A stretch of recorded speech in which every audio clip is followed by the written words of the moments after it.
it's morning already. Oh, Paimon still needs more sleep.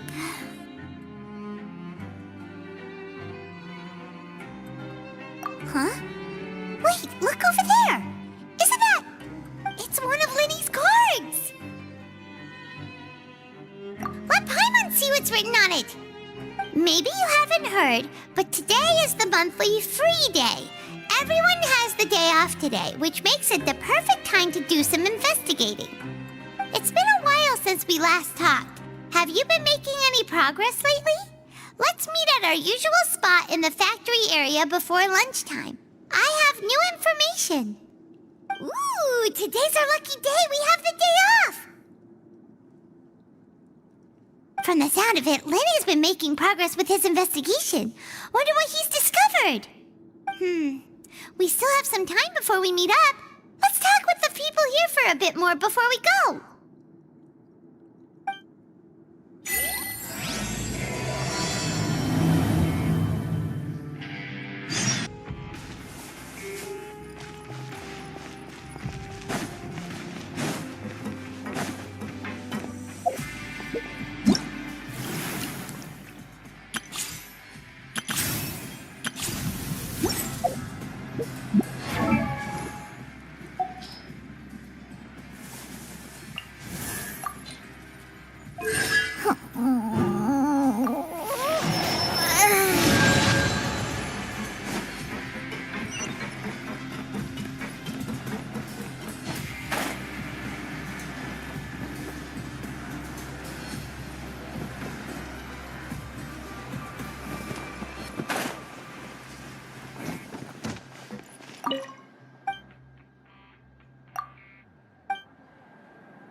Take it easy.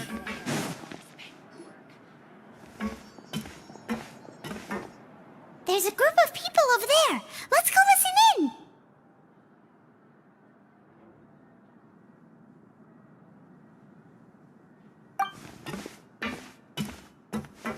So I said, that's not a faucet. Hey, who are you two? Why'd you come over all of a sudden? Sorry for eavesdropping. Sounds like you were talking about something private. What's the matter? They're just looking to join in on our fun, that's all. Hey, don't pretend like it's okay for them to just interrupt us like that. Yeah, fine. You're lucky we don't mind extroverts that much.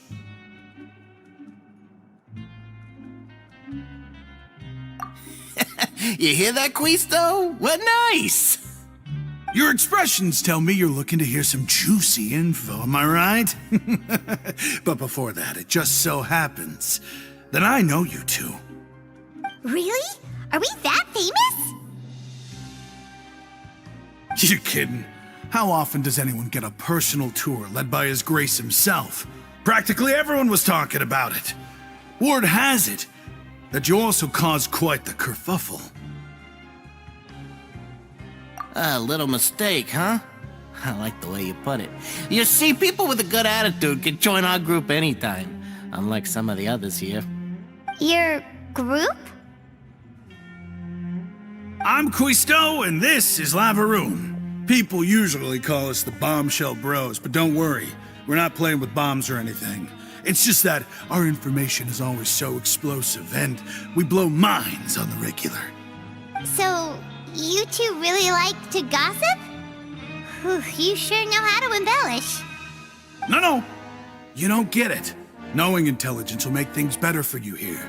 For example, knowing who's working with whom, who has the latest rumors, who's not getting along. Wouldn't you like to know all that? Whoa, all this info's worth something, you know? You should prove you're worthy of it. I don't mind him. Quisto's always this way. Just play nice and say something to massage his ego. The welfare meals. Talk about the welfare meals. Right. That meal we had yesterday was super delicious. Paimon can still taste it whenever she closes her eyes. Is that so? To tell you the truth, I've been helping out with making those welfare meals. I've been working as a kitchen assistant for about a month and a half now. Oh, so you're the one who made those delicious steaks. Amazing. You could be a professional chef. You are correct. I am a true professional. In fact, I even went to culinary school. But enough about that. Since you like my cooking, I guess that means we share similar tastes. Listen carefully. This little bombshell will help you learn what's really going on here in the fortress.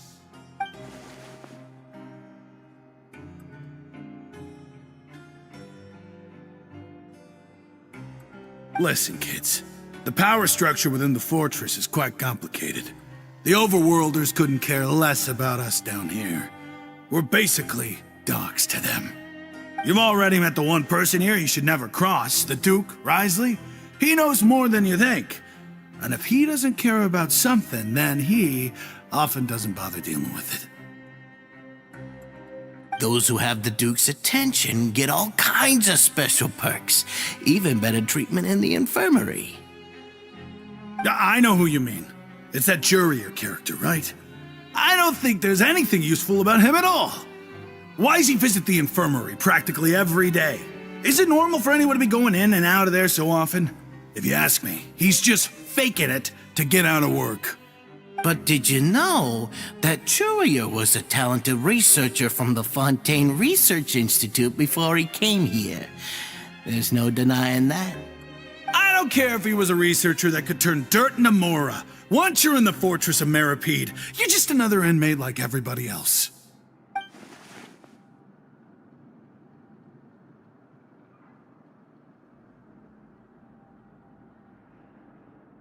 Speaking of which, the last time I saw him, he was passing by in the corridor with Lorvine. I also heard they started arguing in the library and got into a fight, right? Guess that's just how terrible of a guy he is. You mean he hit a woman? Wow, I never imagined he was that bad. But that Lorvine's also quite the odd one, you know? She's always gabbing away, got into a fight with a man, and she also got sent to the infirmary. Come to think of it, I always see her going to the sick bay every couple of days, too. Wait a second. You don't think? Do you think could it be that they're secretly meeting there to go on dates? But it's really hard to imagine. After all, I do remember seeing Lorvine beat Jurier to a pulp that one time. And we might be overthinking things.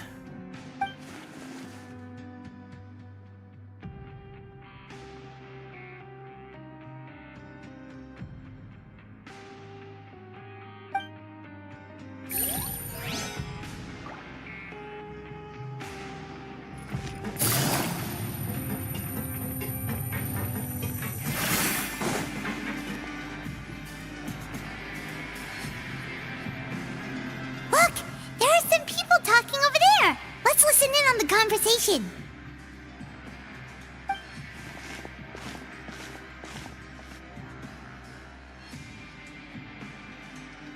If you ask me, those pompous parasites on the surface act like they're all a bunch of aristocrats.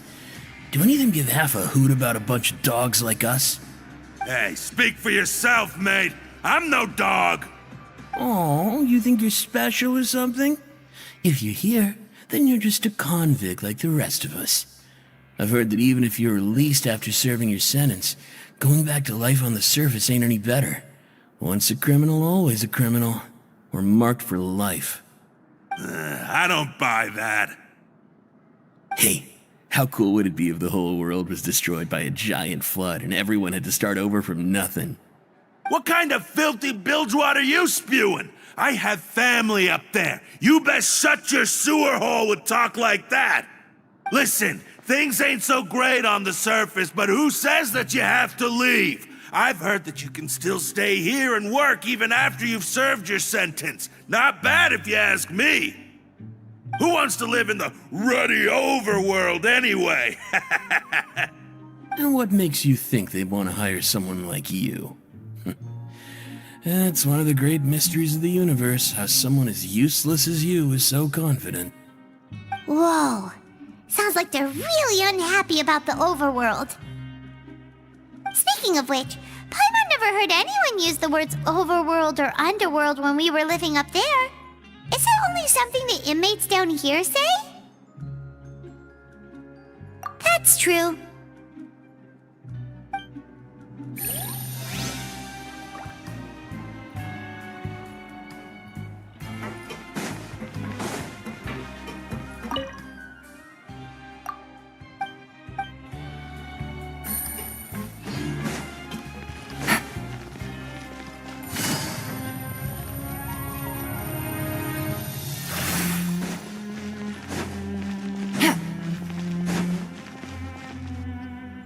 Hey, you over there? Yeah, you! Say, do you like playing card games? You know, like Genius Invocation TCG? You TCG players are like mint in the wild, literally sprouting up everywhere. Hey, come on now. What's wrong with finding fellow Invocation aficionados? Anyway, care to join me for a game? All right. No pressure. But why would you be looking for people to play Genius Invocation in a place like this? Don't people usually come here to fight? Whether you're throwing down cards or throwing punches, it's all a competition, isn't it? It's all the same in my eyes. There are lots of card players here in the fortress. When I saw you, I immediately thought, hey, even outsiders from other nations play cards. So I came over to say hi. Sure. Great! Since you've been here longer than us, you need to flex your seniority a little bit, right? Maybe you could start by telling us newcomers some stories about this place. I thought you would have already heard everything by now. All right, then. Did you have anything specific in mind? Or do you want me to just pick a topic? Why don't you pick? We'll let you know if we've heard it already. All right. Have you heard any strange rumors since you've arrived? Ben, did you know that there are some people who are always gossiping over in the corner?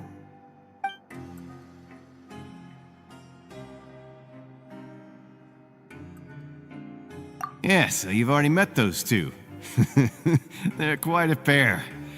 They always keep an eye out for the latest happenings and gossip about everything. I've never seen anyone with more time on their hands. I heard that they used to be a chef and a bartender before they were sent down here. You know how bartenders are, always chatting with customers. And chefs love to pass the time just hanging out when they're not cooking. Good to know. Do you have anything else to tell us? Let me think. Sounds like you want to hear something a little more tantalizing.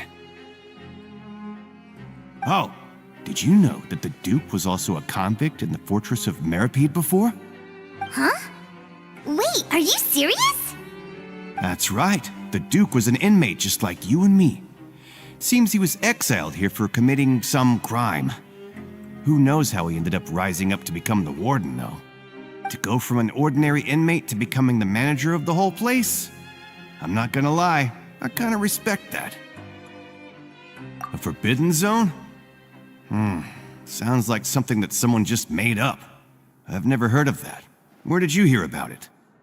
It's just a rumor we've been hearing, but no worries if you've never heard of it. Do you have anything else you can tell us? Anything else? Not that I can think of, but I'll be sure to tell you anything interesting I hear next time. You'll have to play a game of Genius Invocation with me first, though. Okay, we've talked to just about everyone, and it's about time for us to go meet Linny. According to the...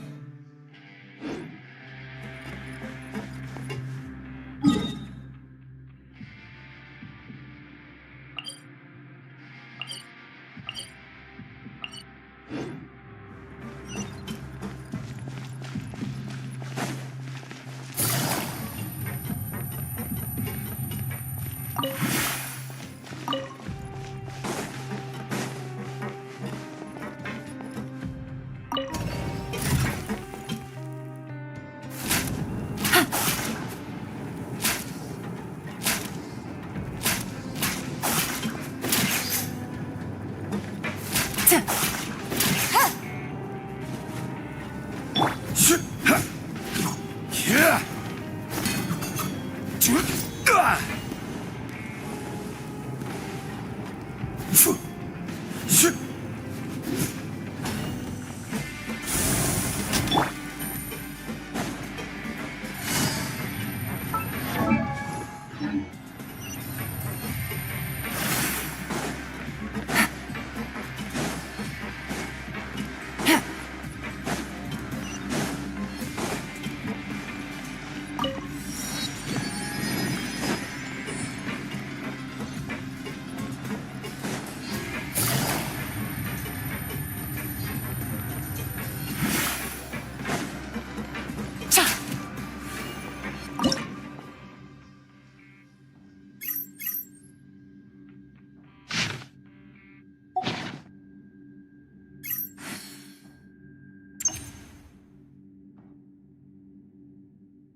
Learn the safety rules by heart.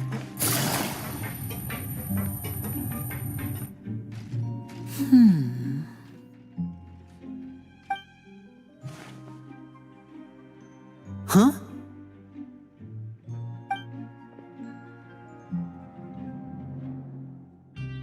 That look in your eyes.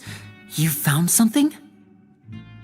Hey, this is no time to be modest. Just tell him we found a boatload of information.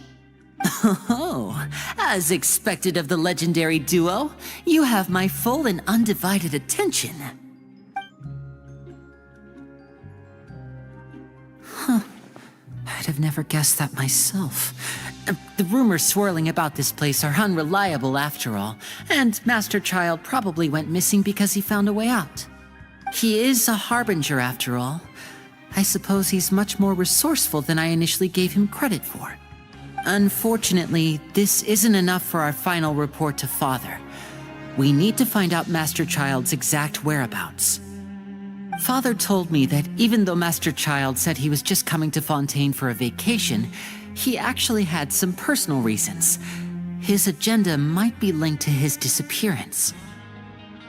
His escape route is already flooded, so we'll have to task someone with professional diving skills to chase after him. Well, when you put it that way, it's obvious that only Fremine would be up to the task. Bingo! Is he around? He's working today. Coming here as a group would have attracted too much attention. I'll talk to him about it later. It's the least I can do. We're all in this together, so it's only fair for us to fulfill our end of the bargain. Honestly, I'm far more impressed by you guys managing to collect all this information right under Risley's watchful eyes. Collecting information has always been our strong point. Now, let me think. To find out more information, Fremine will have to retrace Master Child's original route. And if he's to do that, he'll have to set out on the next pipe cleaning day at the earliest. That's 6 days from now. And after that, he'll probably take another 2 or 3 days to return. You can even estimate how long it'll take for him to get back? We've been working together for a long time. We know each other's capabilities like the backs of our hands.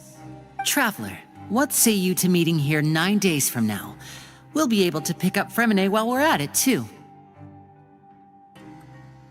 Oh, and there's just one last thing we'd like your help with. Though we can just sit back and wait for Fremine's report on Master Child's whereabouts, we still need to make more progress on the investigation of the Forbidden Zone.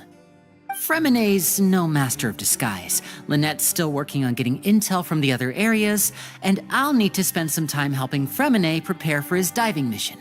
So, you are the only ones we can count on.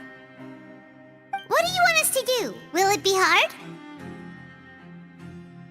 Well, I won't call it easy per se, but I think you'll be able to pull it off. Listen carefully. You'll need to find an excuse to get into the infirmary and investigate the room and environs.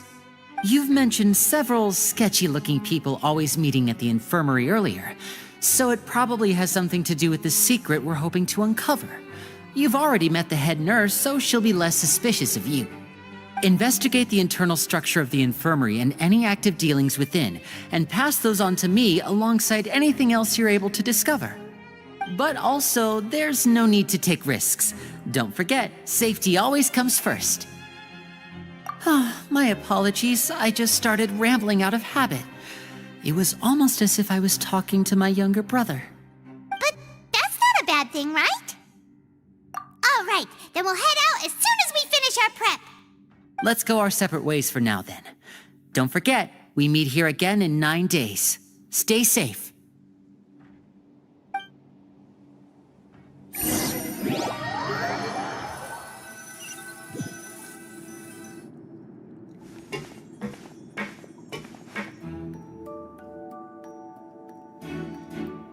Hey, stay here for now. Paimon will take a peek.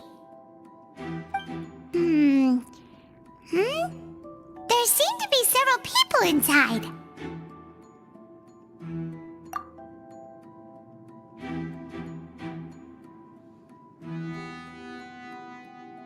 Right. I feel like It's not impossible. So...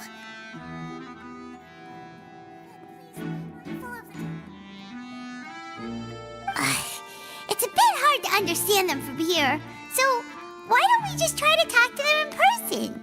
Let's go as soon as you're ready.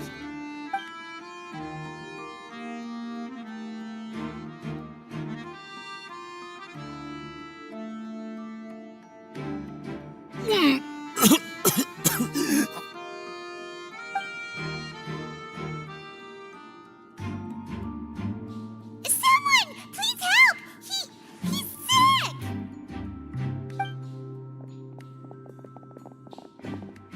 Whoa, are you okay? Oh my! What's wrong, little one? There's no need to panic. Take a deep breath before you begin. The traveler started complaining of a stomachache, and then nausea, and then collapsed onto the ground. Paimon doesn't know what to do. Freezing limbs, twitching fingers, and pale complexion? Could it be poison? Let me take a look. Please lie down over here.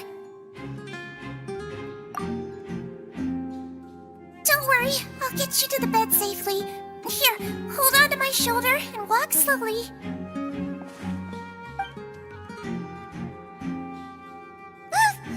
You can do it, Traveler! Don't apologize. You're sick after all. Now, please relax. I'm just going to do a preliminary checkup on you.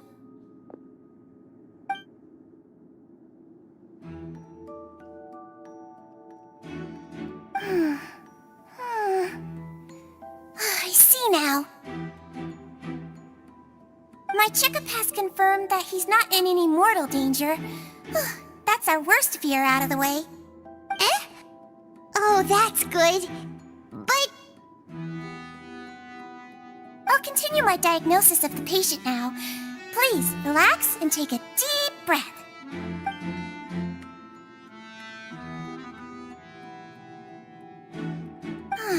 Don't sense serious damage to your organs either. Does it hurt when I press here? And here? Huh? But based on my initial checkup, there shouldn't be a problem here. How strange.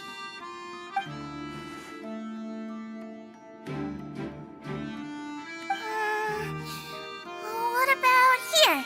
Does this hurt? Oh, I understand. So that's what it is. I think you just ate something that disagreed with you. That's all. Nothing too serious. Outside of a pretty bad stomachache when it decides to act up. So that's what it is. Thank goodness it's not anything more serious. And there have been other inmates complaining about the food recently. I'll inform our head chef, Mr. Woolsey, of this problem as soon as possible. Congratulations! The health risk is incredibly low, so you should recover within a couple days. why don't you take a rest here while I go get some medicine for you? Miss Levine, I'll have to trouble you to help me look after this new patient while I'm gone. Very well. And she hopped away just like that.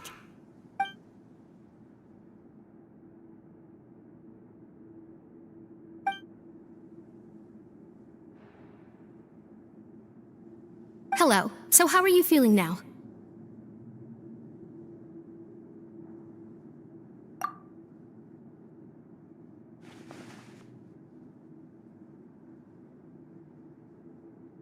His stomach ache's really bad. He was stumbling about the whole way here, so Paimon's really worried. If Miss Sijuin says it's not a serious problem, then there's no need to worry. She's the best medic we've got down here. But it also looks like she's the only medic you've got down here. Well, that's true.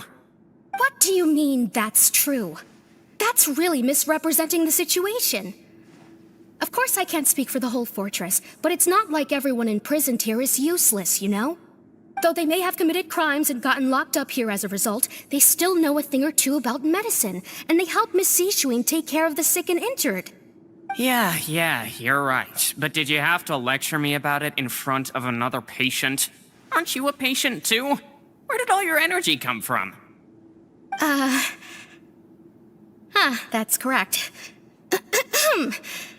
Sorry, I got a bit ahead of myself. Are you two also sick? We've been sick a while. I come back every once in a while for checkups, and to pick up the medicines Miss Sijuin prescribes for us. That's just the nature of chronic illnesses. As for her... you could say she fancies herself as Miss Sijuin's capable helper because she learned a bit of medical knowledge ages ago. Please watch your mouth, Mr. Jurier. Don't forget that you are the primary reason I have frequent heart palpitations. Hey, don't start arguing now! Please, keep it civil at least.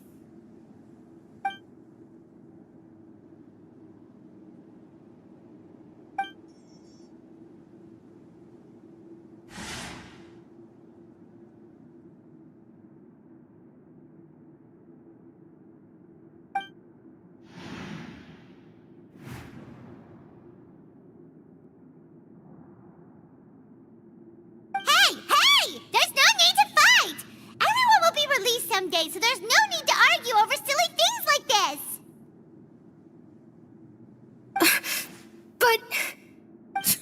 Release. It's way too early for us to even think about that. And who the heck knows if we'd even be able to continue our previous lives?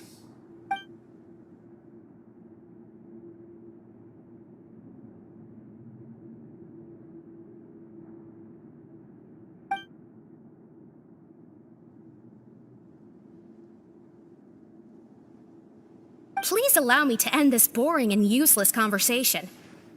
Oh, and Mr. Jurier, I don't want to see your face here again anytime soon. And same to you, Miss Lorvine. Anyway, that was more than enough rest for me, so I'm going to get out of this excessively noisy place. See you later, everyone. He just slowly walked off like that? That's just what he's like. I'm sorry you had to see all of that. I'm Lorvine, and that's... Well, his name is Jurier, but I hope you'll never have cause to remember his name. You really can't stand him, huh? I mean, can you blame me? Who would like someone who's as arrogant and obsessed with weird research topics as he is? But there's no need to keep dwelling on him. I'll accompany you two for a while. Miss Sishuin should be back soon, and I'm sure you'll feel better as soon as you've had some of her medicine. No, it's nothing. I'm back! Did you rest like you promised? Thank you for getting our medicine, Miss Sishuin. Did you all cooperate with your bed rest? I trust that nobody got up to walk around. Good. Here, this should be 2 days' worth of medicine for you. Take 1 pill now, and then continue your bed rest.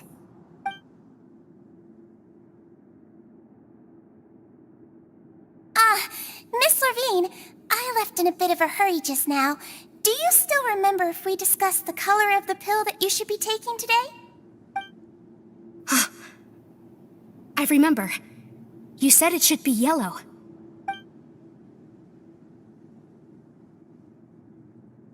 Yellow, huh? I understand. These are yours. Please, make sure to go to bed early after taking them tonight. You'll benefit from a good night's sleep. All right, then I'll also be on my way now. I hope you feel better soon, too. See ya! I'm going to fill out your medical record now. You're widely known as the Traveler, right? I just want to double-check a few details, if that's all right with you. Those two made quite the commotion just now, so why don't we let the Traveler rest? Paimon can answer the questions instead. So his primary symptoms are abdominal pain with secondary symptoms of nausea. Is there anything else? That's it. All right then. Is there anything we should know besides to take the meds? No, his base constitution is quite good, so I'm sure he'll recover quite quickly after taking the medicine. Please make sure to stick to bland or less stimulating foods, and don't stay up too late at night. Got it. Paimon will hold the Traveler to that for sure.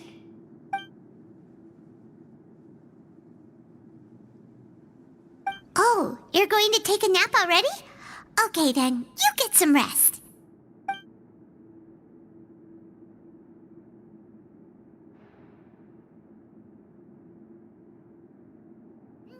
We've been to lots of places together. He may look a bit under the weather now, but he's actually super strong. So you're the best of companions. Well, don't worry. He'll recover soon.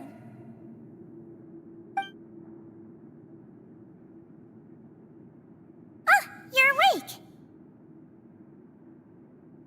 How do you feel? You slept for a really long time, but we never left. Well, now you can go back without a worry in the world. Remember to take your meds regularly, and remember bland foods. Thank you, Miss Sijuin!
Are something. To be able to fall asleep like that and even sleep talk the entire time, you scared Paimon half to death!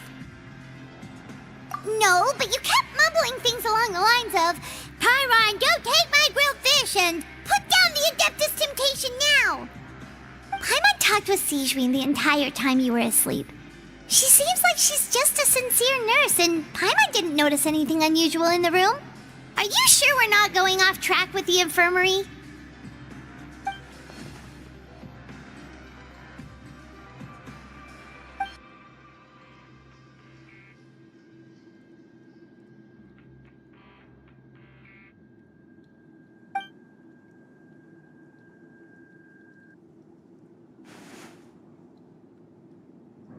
Whoa! You really are super thorough. All those tiny little suspicious things that Paimon didn't even pick up on. We've got to give the info to Linny.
Did you two run into any trouble over the past few days?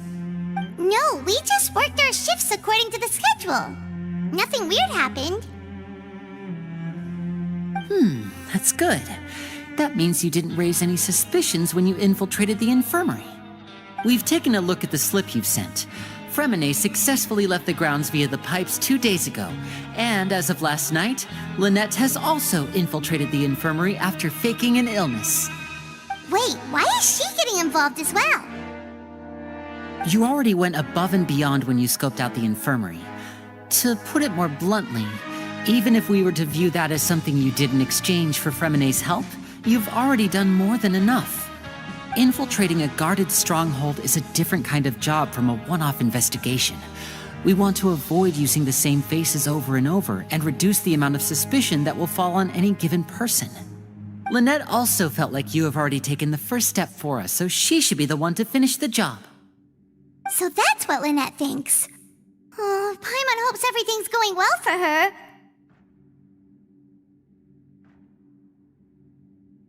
Then, let's go check on Lynette before Fremine returns. If everything went well, then she should be wrapping up her investigation right about now. Is now really a good time to go over? According to my observations, Sigewinne always spends around half an hour away from the infirmary right before lunch. Lynette knows this as well, so this should be a good time to meet up with her. Also, I'm her brother, remember? It's only natural for an older brother to care about his younger sister's well-being. Okay, then let's head over right away.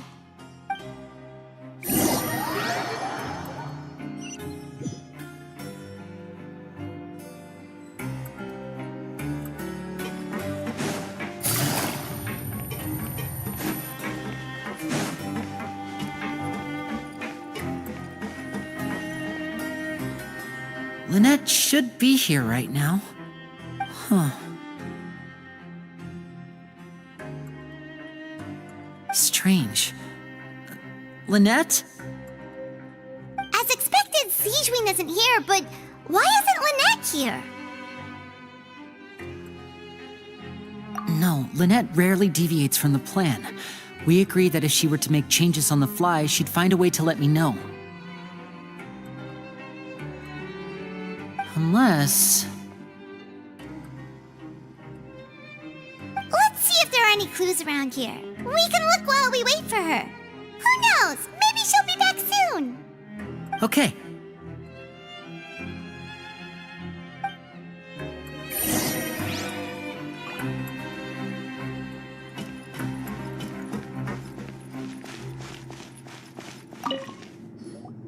None of the beds have any signs of having been slept in, except that one over there.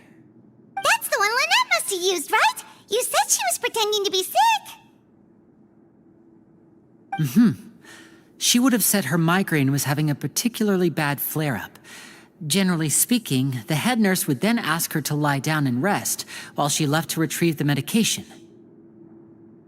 Which means either the head nurse didn't return the entire time from when Lynette laid down up until she left the bed, or the nurse intentionally left it this way.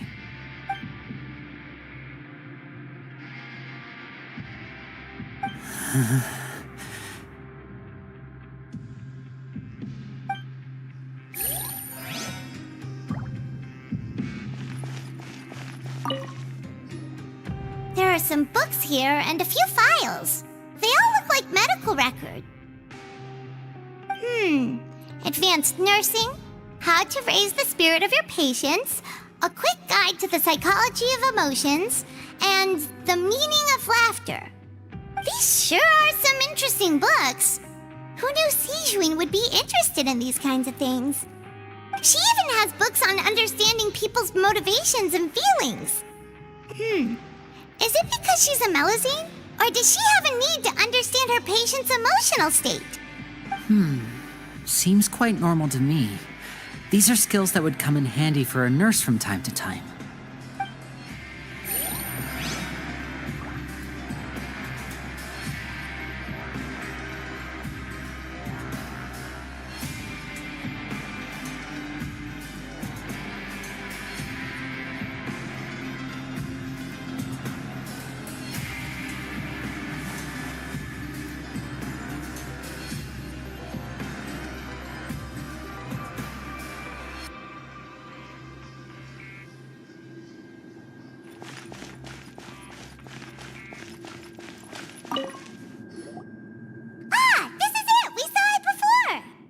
Wait, this thing? It doesn't look like it's been disguised that well.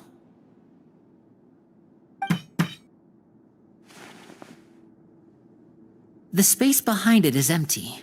From its size, I don't think it's an entrance that is meant to be taken apart.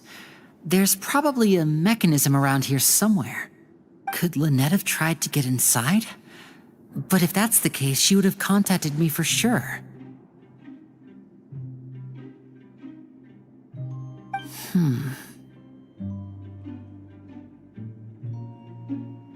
Let's look around here for some more clues. Don't panic, just take another look.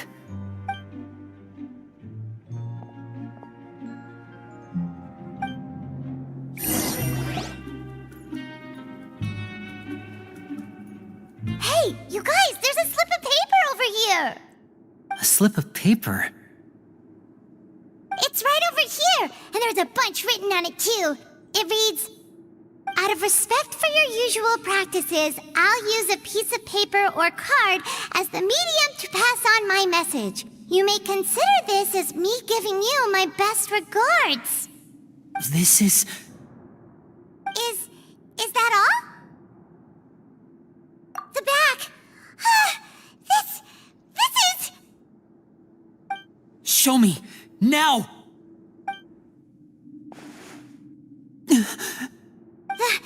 That look on your face. Paimon's reading it now. Would you care to guess where Miss Lynette of the Fatui could be right now? No. Could she have... Is she already... Writhsley. Did he deliberately leave the infirmary unguarded to use it as bait? Wait, you mean he was aware of our goals from the very beginning? But why? We didn't run into any trouble last time, and he also never reached out to us since. Yes, that is a crucial question. Writhsley, he doesn't do anything without a clear goal or reason. So this means he had no concerns about your activities from the very beginning. You're not from the same camp as us. You were sent down here by Nervulet, so you have no conflict of interest with Writhsley. We're a completely different story, though. I'd like to know that, too. Why did he only go after her? Don't panic, just think everything over. I have to stay calm. This is not like what happened last time. The situation's different now.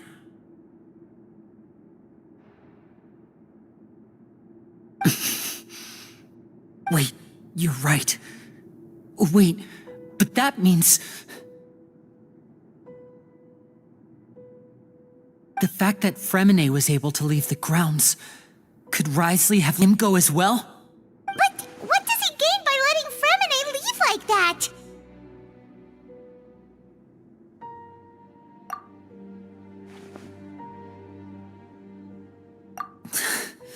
So he's challenging me and trying to provoke me, I'm sure of it. We never should have sent out Fremine. We had to go through all that trouble to find an opening to sneak him around the guards and into the pipe, and we even thought luck was on our side. If Writhsley let him leave on purpose, then he's probably in a terrible spot now as well. Lenny's getting more and more panicked. We have to calm him down. Don't be like this, Lenny. Fremine wouldn't have left if we hadn't told you about Child. That was our fault. No. I'm the leader of this operation, and I'm the one responsible for this team. I was the one who failed to protect them. I'll go talk to Writhsley. Hey, don't be reckless! Traveler, please, talk some sense into him! I simply cannot allow Lynette to be abducted again. I have to go. I'll find a way to get them back! He's rushed out the door! After him!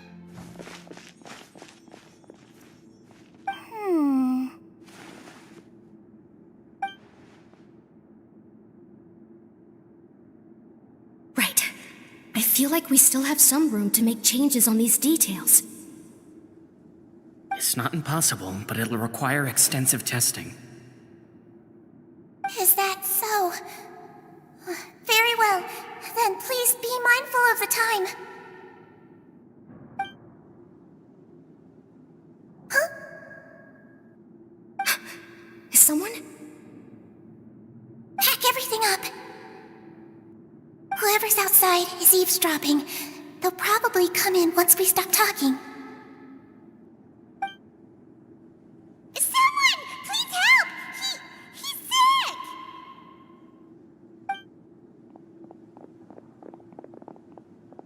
Whoa, are you okay? These two. As expected, they've already found this place. Oh, they are quite sharp. What a delightful turn of events. I like smart people, but I also like playing dumb. I like the feeling of being trusted. Oh my! What's wrong, little one? There's no need to panic. Take a deep breath before you begin. Being able to read human expressions is quite the useful skill.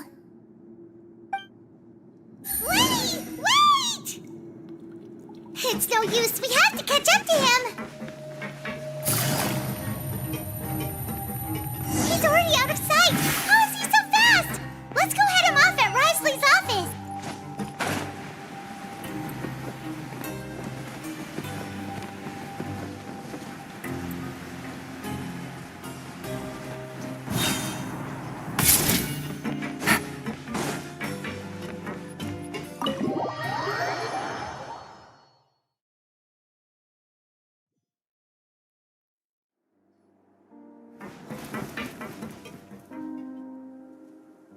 Come out and face me, Risley!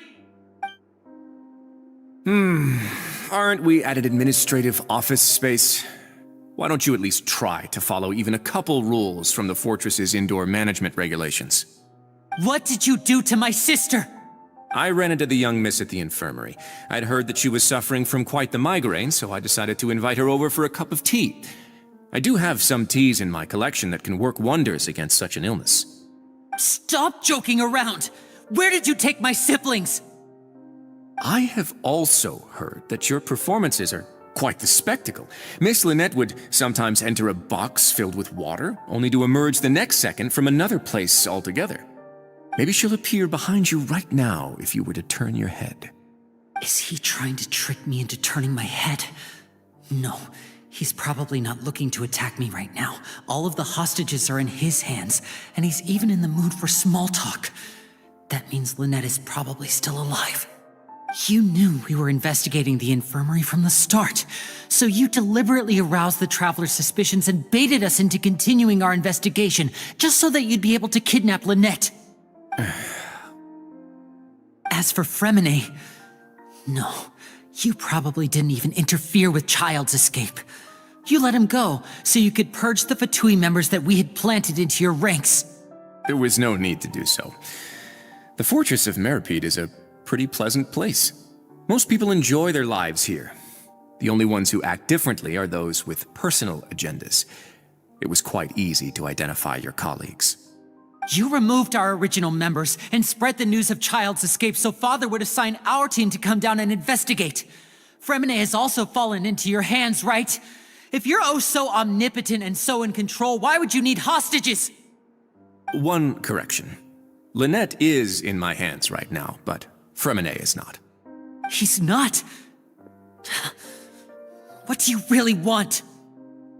Lenny! Oh, wonderful. Everyone is here, so I'll only need to say this once.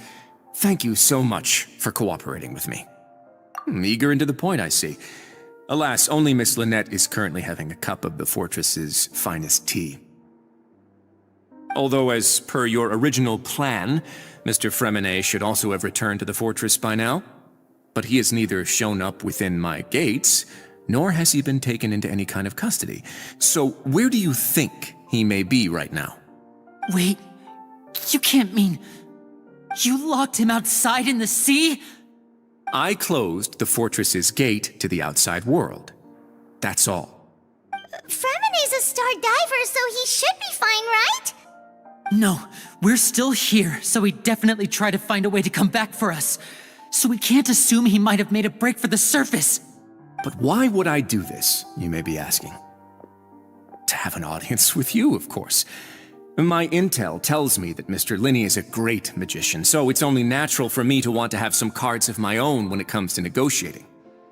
Besides, I do recall you mentioning to Miss Lynette that you've always wanted to have a face-to-face meeting with the Lord of the Fortress of Meripede, regardless of whether it was in a personal or a professional capacity. Well, you got your wish. So, you've been keeping tabs on us before we even set foot in the fortress. Some of my folks just happened to hear a thing or two, that's all. In any case, I will be straight with you. I was willing to play dumb and turn a blind eye, so we had a pleasant few days playing games together here. But once you started focusing on the Forbidden Zone, all of that changed. Mr. Linney, the cards are stacked against you right now. Miss Lynette is in my hands, and Mr. Fremenet is still slowly being pickled out there in the brine. You know just as well as I that he cannot last out there forever. You need do but one thing to guarantee their safety. I would like you to contact your superior, and ideally invite her over for a cup of tea with me. You want to see Father? But why should she bother giving you an audience? Well, if she cares for the well-being of her dearest children, she should have plenty of motivation to join me for a parents' evening. I've heard that the bonds between the members of the House of the Hearth are like the bonds of family. I don't see why she would refuse. Why did you think Father sent us to handle the Fortress of Meripede? This place is basically a no-man's land. It wouldn't be fitting for anyone as important as a harbinger like Father to come here in person. Oh, I see.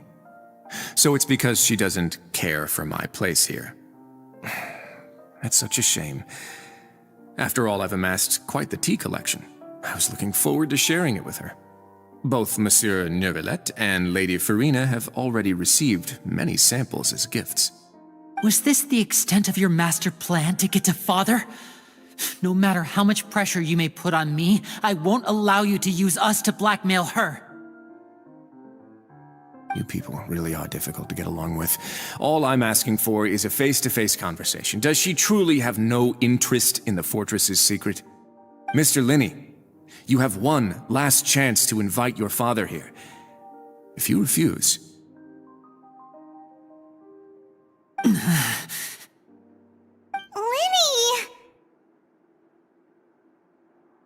Instead of asking why I'm doing this, why don't you try to see things from my perspective for a second?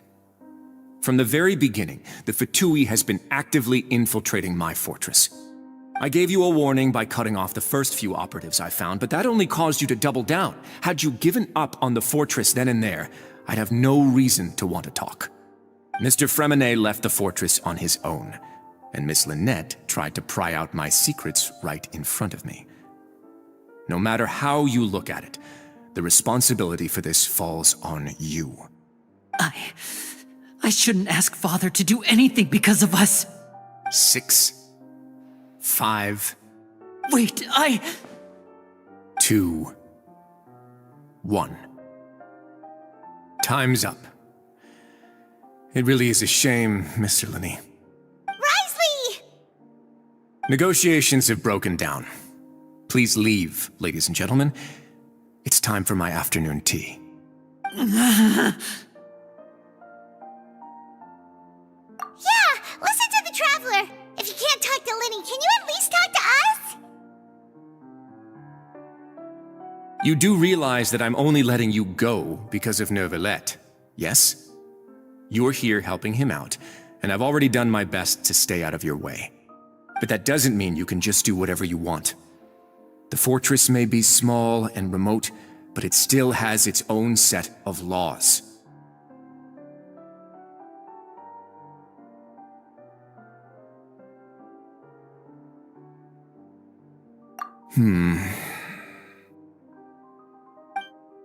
Then how about this? Those who are capable deserve respect. You've spent quite some time investigating my home turf by now, so why don't you tell me a thing or two about what you found, I'll ask you 3 questions. Answer all of them correctly, and I'll agree to your request. Question 1. Regarding the hidden rules of the production zone, What is the truth behind the one about not being allowed to work for 3 days in a row?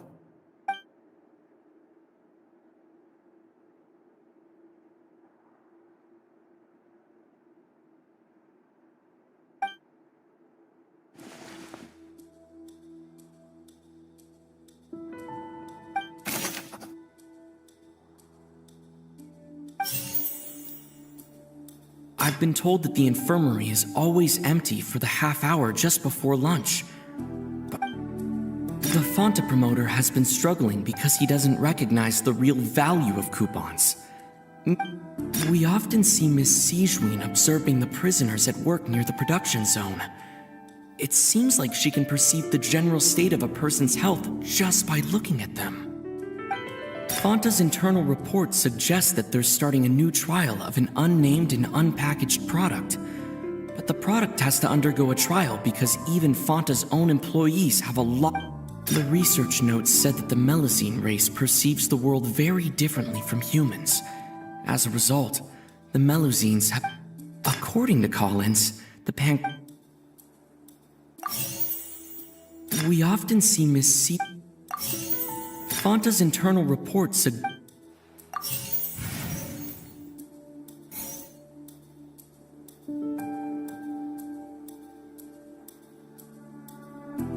I've been told that the infirmary is always empty for the half hour just before lunch. But what could Sijween be doing during that time?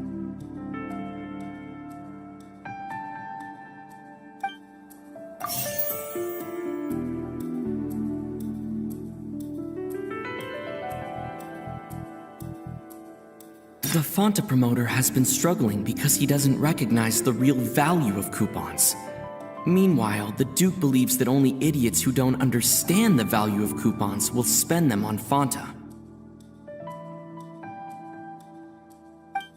Fonta's internal report suggests that they're starting a new trial of an unnamed and unpackaged product. But the product has to undergo a trial because even Fonta's own employees have a... The research notes said that the Melusine race perceives the world very differently from humans. As a result, the Melusines have also according to Collins, the Pancration tournament only took place because the Fonta companies... I've been told that the infirmary is always empty for the half hour just before lunch. But what could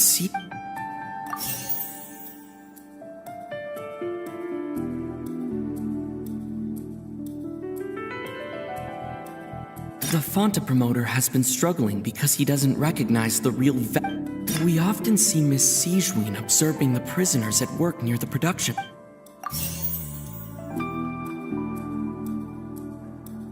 The research notes said that the Melusine race perceives the world very differently. The Fonta promoter has been struggling.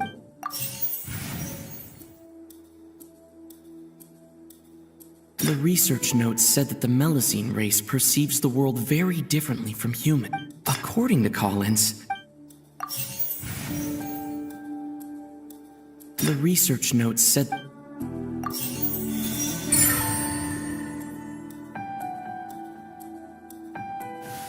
So that's what's going on. Paimon understands it now. Who would have guessed? The hidden rule of the production zone. People are not supposed to work 3 days in a row, and if they do, they'll get strange meat in their welfare meal. At first, we thought this strange meat must have something to do with the people who disappeared, but in reality, they were all prepared by Sijween, the head nurse. She often visits the production zone to observe the workers' health and makes a note of anyone who has worn themselves out after 3 full days of work.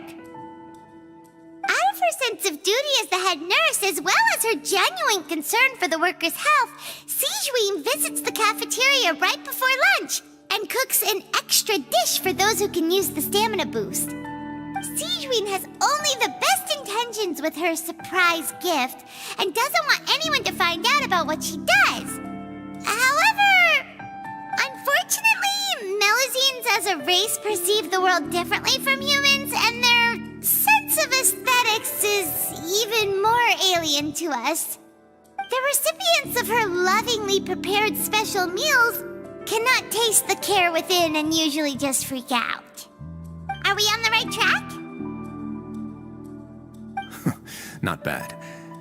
You've uncovered Sijuin's secret and even guessed her intentions correctly as well. It's nice to know that her efforts have not gone unacknowledged. All right, now for my next question. There are also some hidden rules in the Pancration Ring, including the one that you're not allowed to support both sides of a fight. Why is that?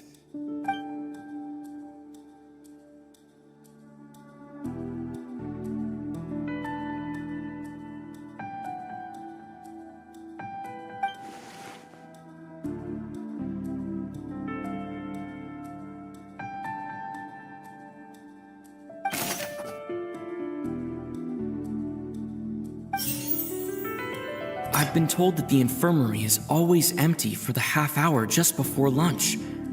But what could Sijuin be doing? Fanta's internal report suggests that they're starting a new trial of an unnamed and unpackaged product. But the product has to undergo a trial because even Fanta's own employees... We often see Miss Sijuin observing... The Fanta promoter has been struggling because he doesn't recognize the real value of coupons. The research notes said that according to Collins, the Pancration tournament... I've been told that the infirmary is always empty for the half hour just before lunch. Fanta's internal report suggests... We often see Miss Sijuin observing the prisoners at work near the production zone. The Fanta promoter has been struggling because he doesn't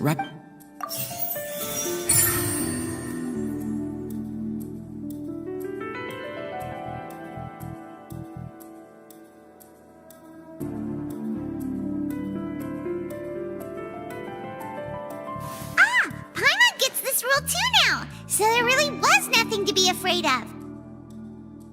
That hidden rule of the Pancration Ring is about how, people are not supposed to bet on both boxers at the same time.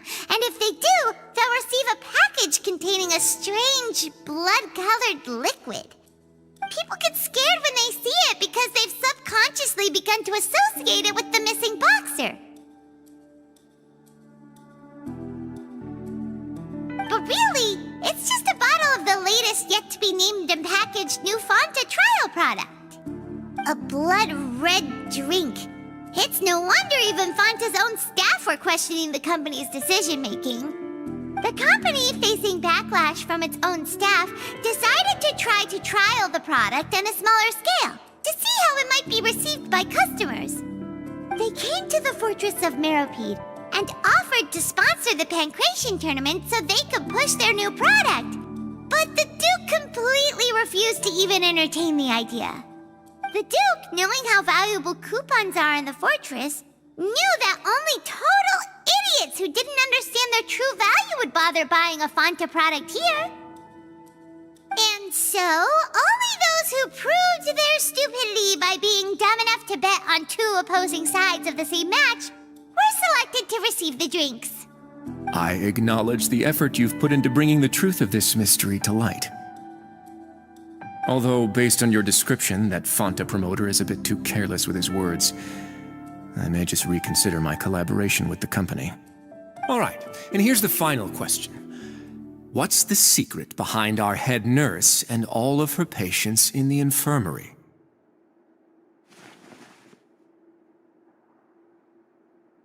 Stop your cruel and pointless games, Risley! You know that we haven't finished our investigation, so there's no way we can answer the last question. The thought of sparing Lynette and Fremine never even crossed your mind. You'll pay for this! Ah! Lenny, are you alright? Oh, close one. I owe you, Sijuin. That was a fantastic shot.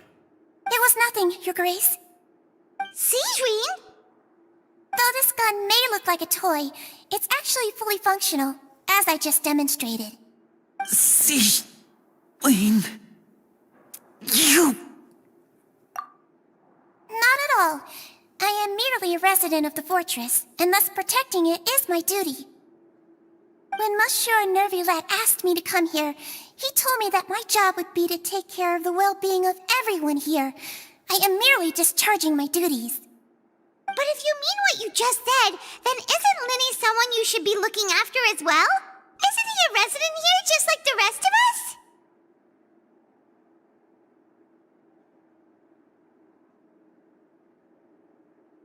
But I really am just doing what Monsieur Nervulette told me to do. Everything I did, I've done to protect them. Had I not, they would be in far more dire straits right now. His Grace knows it too, right?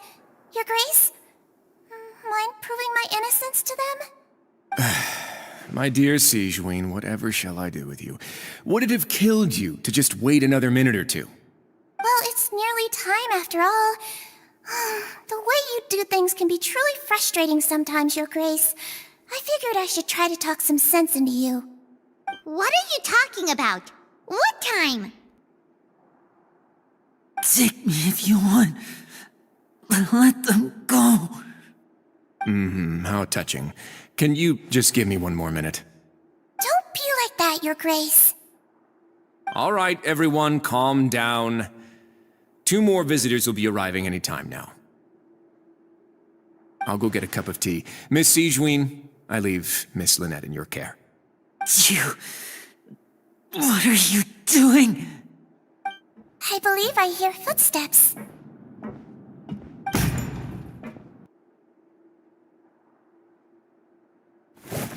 Some space, please.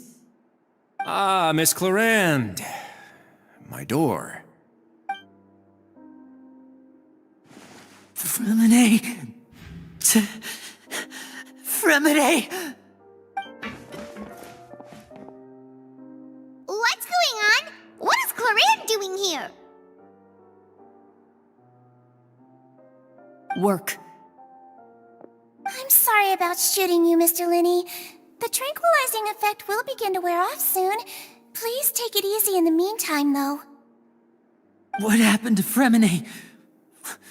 Wasn't he diving just outside of the fortress? Why is he looking like this?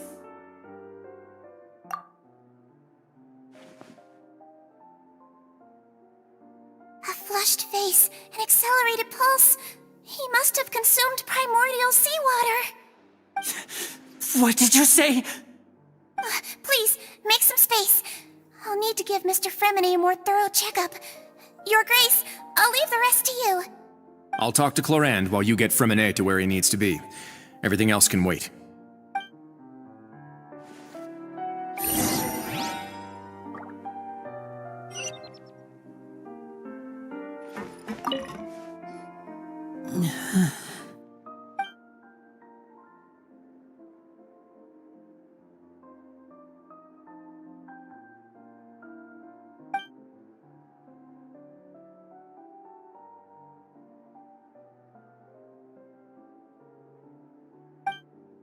How is he? These symptoms are probably caused by an acute ingestion of a large amount of primordial seawater. Still, his condition is not critical. Of course, it would be best if he stayed for further observation. Let's leave him here for now, and move him to the infirmary once he's recovered a bit more. Sorry. I am aware that the infirmary may not be your favorite place in the world at the moment. We do only have a single clinic in the fortress, however. Why would he ingest a large amount of primordial seawater after leaving the fortress? How could that possibly happen? Please, look after Mr. Fremine for the moment. I'll go fetch some medicine and a respirator. Oh, I'll bring Miss Lynette back with me. Where is she? How is she right now? Oh, she just took a nap in an empty room after I tranquilized her. If my calculations are correct, she should also be waking up right around now. You might not believe me, but His Grace and I actually made some snacks and tea for her.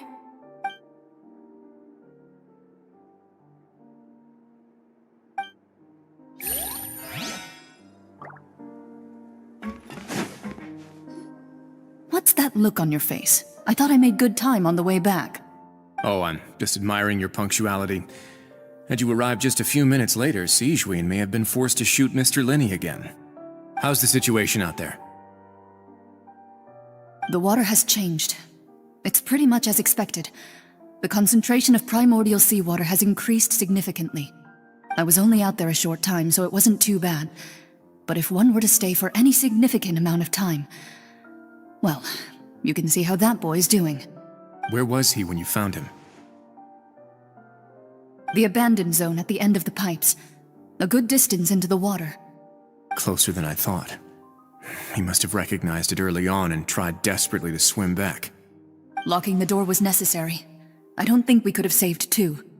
Well, I did try to convince him that I had my reasons. Never seems to work, though. It would probably work on Neuvillette. He has a knack for picking out who had good intentions, even when the outcomes were all terrible.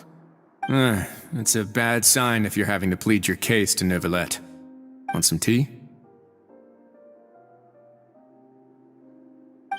Not particularly. If you want to drink some that badly, just say so. Fine, I'd like to get some tea. Want me to get you a cup too, since I've already made it? Might as well then, I suppose. Actually, do you have a towel? I would like to dry my hair.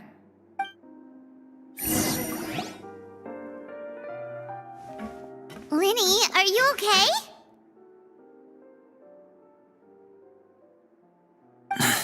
I'll be fine. They're all here now. Don't worry about me. Are you sure? You don't look all right. My hands and feet are still a bit weak, but that's probably just the residual effects of the tranquilizer shot. I'm back, everyone. Lenny! Oh, Traveler, Paimon, you're here too. Fermine? Is he... He'll be fine. But for now, please help me lift him up.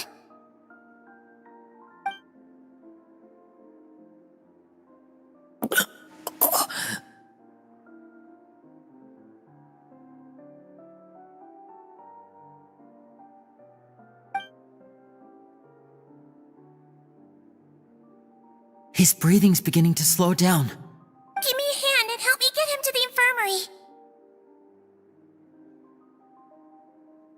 Yeah, I'll take him from this side. Lynette, together? On it. Traveler, you seem pretty worried about him. Want to come with us?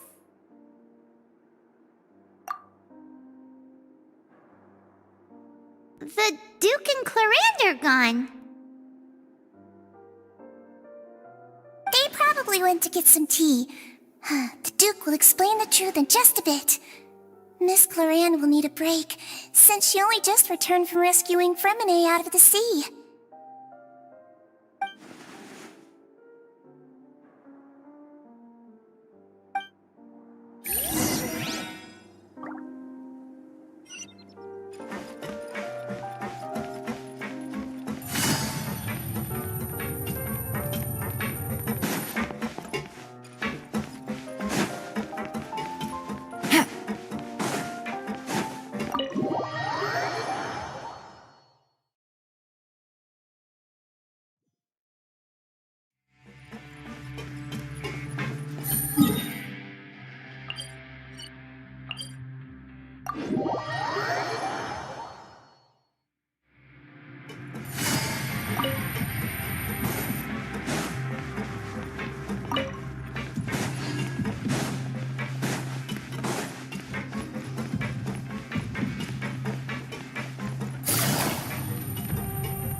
Take it easy.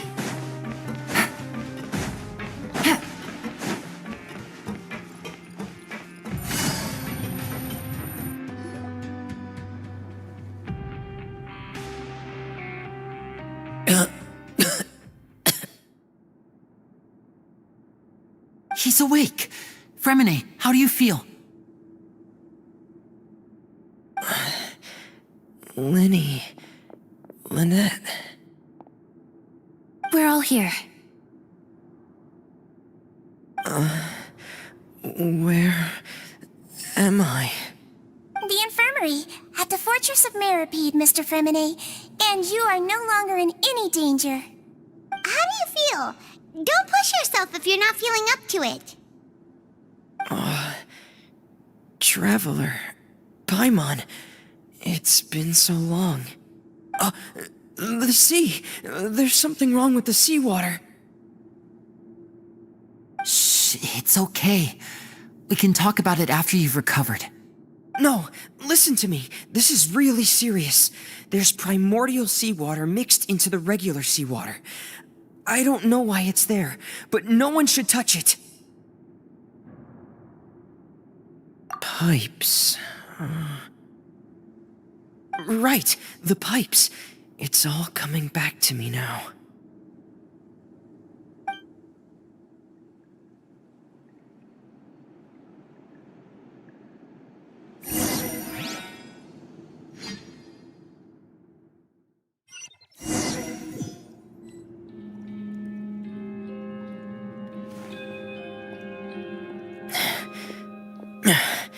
I'm in. Seems like this pipe hasn't been used in a long time. It looks abandoned.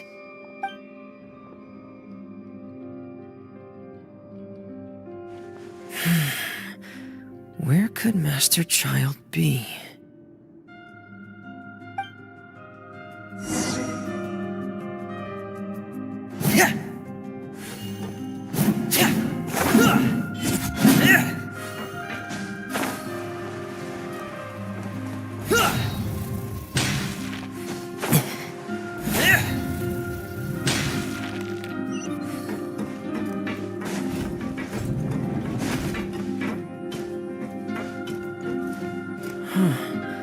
This mechanism looks like it's been tampered with.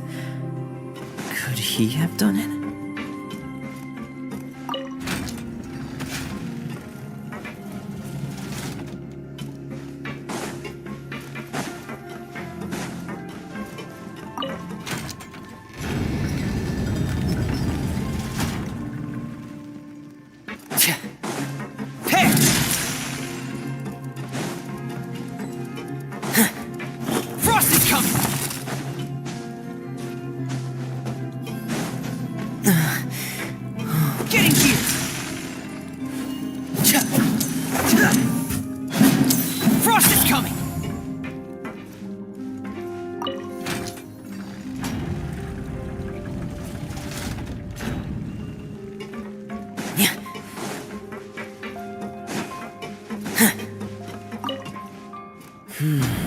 It's getting stuck on something.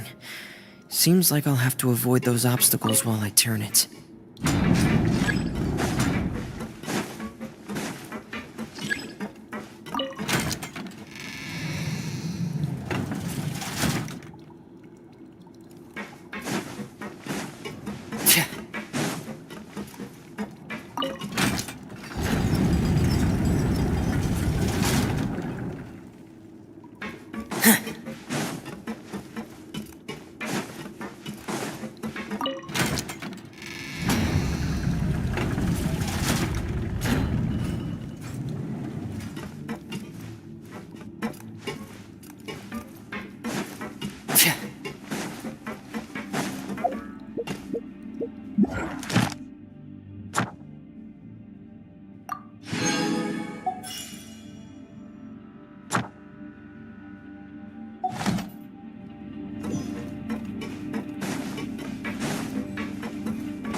This is where the water starts.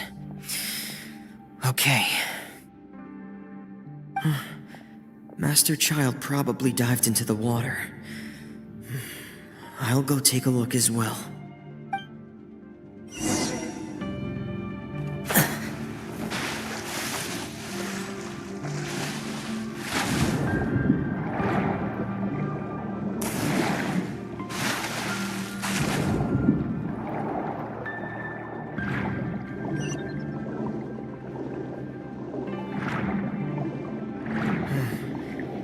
vegetation here is a bit more sparse. These traces aren't natural. A person must have left them, and recently. I should be going in the right direction. Oh, there are traces here too. I need to keep going. Huh? The traces are gone. But I don't see where he could have gone from here. Wait. What the?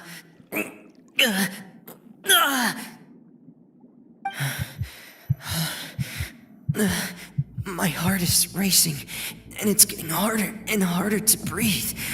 What's going on?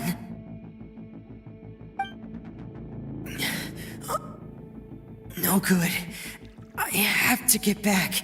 They still don't know anything about what's going on. If I turn back right now, I should still be able to make it.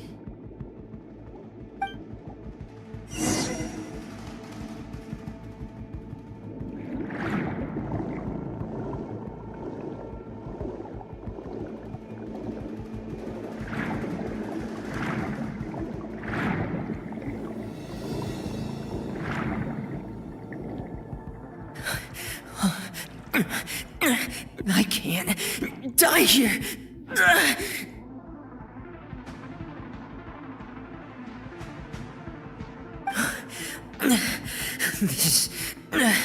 This is bad. I'm feeling worse and worse, and I'm still underwater.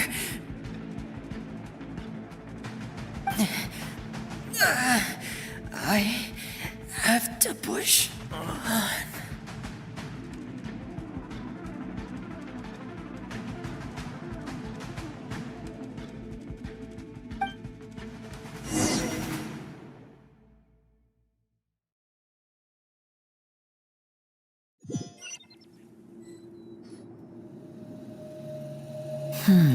So, in other words, the trail you were following vanished, and you had no idea where Master Child could have gone, but there was also no obvious place for him to have disappeared to.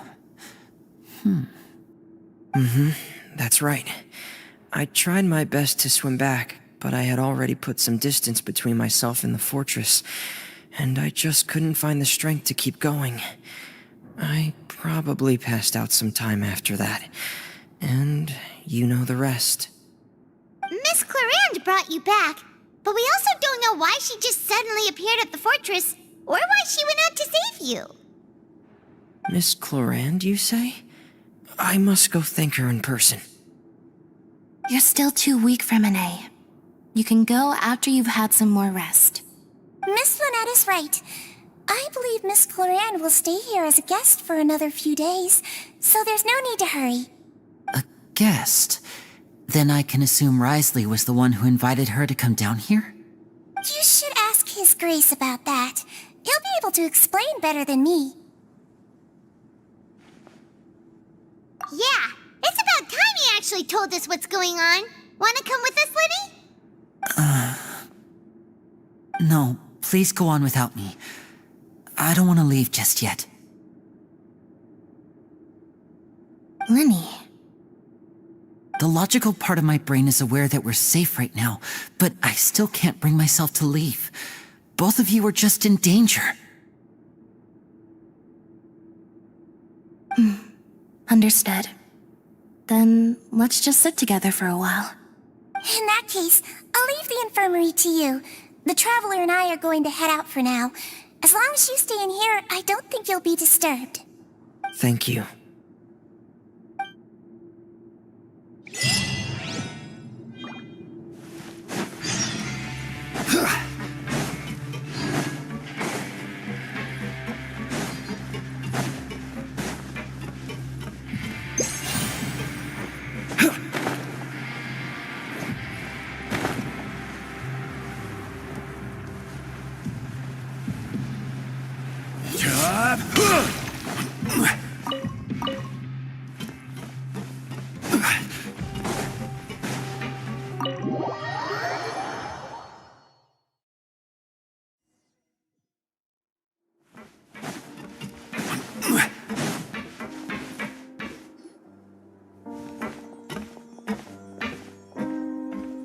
Excuse me.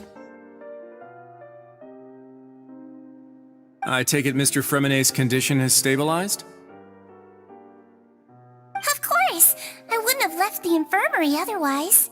I've been expecting those two, but might I inquire as to the purpose of your visit, Miss Siegewien? I wanted to check up on Miss Cloran. How are you feeling? Mostly fine, I think.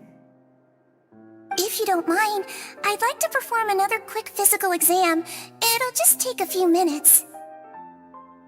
All right. Thank you for looking out for me. I'll take my leave for now, then. Well, want to explain yourself, Risley? Of course, but I'm not partial to the word choice of explain. How about enlighten? Where should I begin? How about you start by asking me any questions you have? You can start with whichever one you'd like to get answered the most. Then Paimon will begin. Did you know about Lenny's goals from the very beginning? No. I just knew they were Fatui operatives sent to the fortress by the Knave. As for their specific goals, I only figured those out as you made progress on your investigation. You managed to monitor and stay ahead of them even though you didn't know what they were trying to do? They came here with ulterior motives. I'm quite adept at discerning what that kind of behavior signals. Initially, I thought their goal was just to investigate Child's disappearance. Linny suggested that I had deliberately let him escape, but in truth, I didn't really do anything special to help or hinder him while he was here. Everything he did, from finding helpers to leaving this place, he did on his own. Of course, it's inevitable that the Knave would make a big deal out of her fellow Harbinger's unexplained disappearance. I'm also quite curious about where that Harbinger went, so I figured I might as well let the Fatui do their own investigative work. All I care about is the answer. So you were hoping Lenny's group would just do your work for you! You make it sound like that's a bad thing. Unfortunately, things didn't go as planned. I assume that Fremonet has told you already, the ratio of primordial seawater around the fortress of Meripede is on the rise. The Forbidden Zone has always been Lenny's target, and you got roped into that investigation after running into him. I began to intervene out of concern for your safety, and also to prevent the fortress from becoming entangled in more irksome matters. Are the rumors true? That you're also a former criminal? Why would you put it like that? Isn't staying here all day and serving as the manager of the fortress a kind of sentence unto itself? Another form of prison? I just happen to have some support from the rest of the inmates. That's all. Oh, right! Paimon wanted to ask, who invited Cloran down here? Me, of course. I paid her good mora to come down to the fortress for some field work. As a champion duelist, Miss Cloran could be considered to be an independent party. I needed to find an exceptionally capable person to help me get through the impending crisis. And saving Fremonet was part of that crisis? You can think of it like that, yes. Credit where credit is due, that boy is quite adept at diving. Had conditions not been as hostile as they were, he probably would have found the missing Harbinger already. That's not something you should be asking after. Neuvillette only asked you to investigate Child's whereabouts. All I need to prove to you is that the Forbidden Zone had nothing to do with the Harbinger's disappearance. That should be clear now that you've spoken to Fremonet. But we've already uncovered that there's something wrong with the infirmary, and we've answered a bunch of questions that you threw at us. Isn't it about time that you answer our last question in return? You make a compelling case. Do you really want to know the answer that badly? Yeah, Paimon really wants to know. Even if the truth may not be pleasant? Follow me.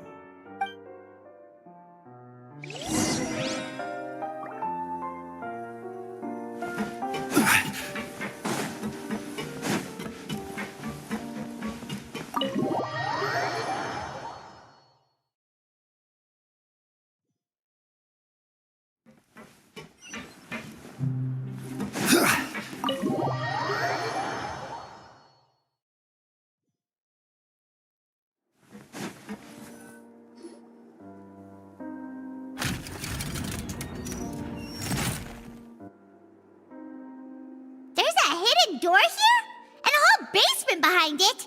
Huh. You're pretty good at hiding stuff, Risley. It seems you've forgotten just what kind of place the Fortress of Meripede is.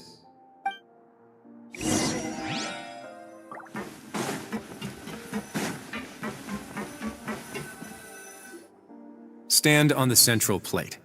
Wait, is there a secret mechanism or... Whoa!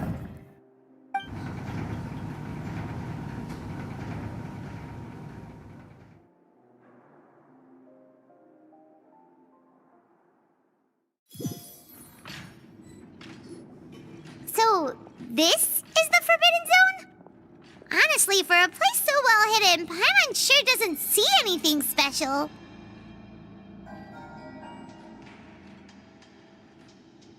What a huge door! There are 3 such isolation gates in total.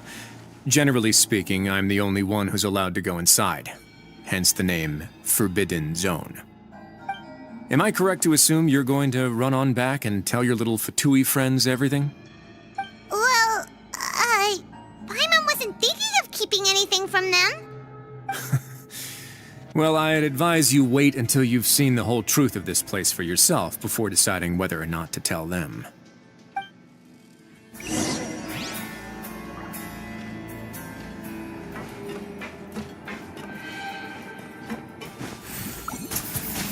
Go!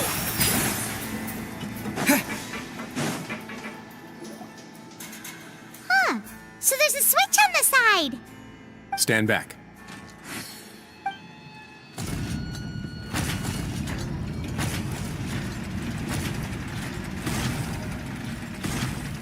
Whoa! They all just went up one by one.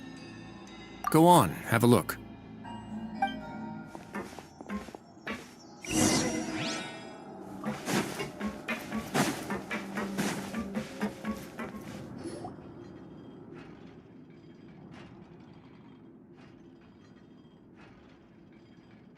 I've been interested in what lies beyond that gate ever since I assumed leadership of the Fortress of Meripede.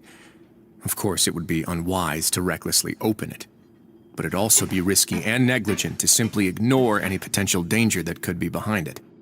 The readings on that dashboard have not budged since the day when I first laid eyes on this place.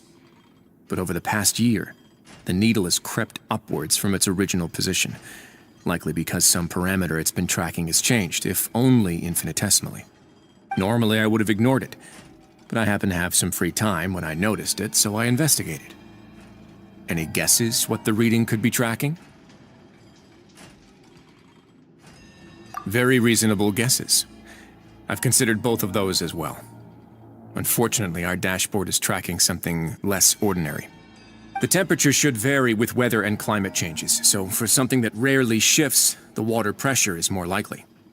We ran a few tests to increase the pressure from the outside, but the readings didn't change at all. Later on, a few more possibilities occurred to me, such as a potential connection with the primordial sea. I began to make a few preparations based on that hypothesis. Over the past few days, the needle has moved again. With that, and the symptoms that Fremine displayed after leaving the fortress, I can now confidently conclude that the readings represent the concentration of primordial seawater in the seawater nearby. The concentration of primordial seawater? But we're already under the sea! And that is precisely the problem. We're at the bottom of the sea, and now we're surrounded by toxic seawater. Somehow, primordial seawater got mixed in, and the concentration is steadily rising. Yes, that's very likely. But forget about the two of us! Not even Novelette knows where the primordial sea could be, much less where we could find and plug a leak. Oh. Oh! Seems like you've figured it out. I believe the primordial sea lies directly beneath this sluice gate. For some reason, the primordial seawater levels have risen significantly, and it's now very close to us. The indicators are now red.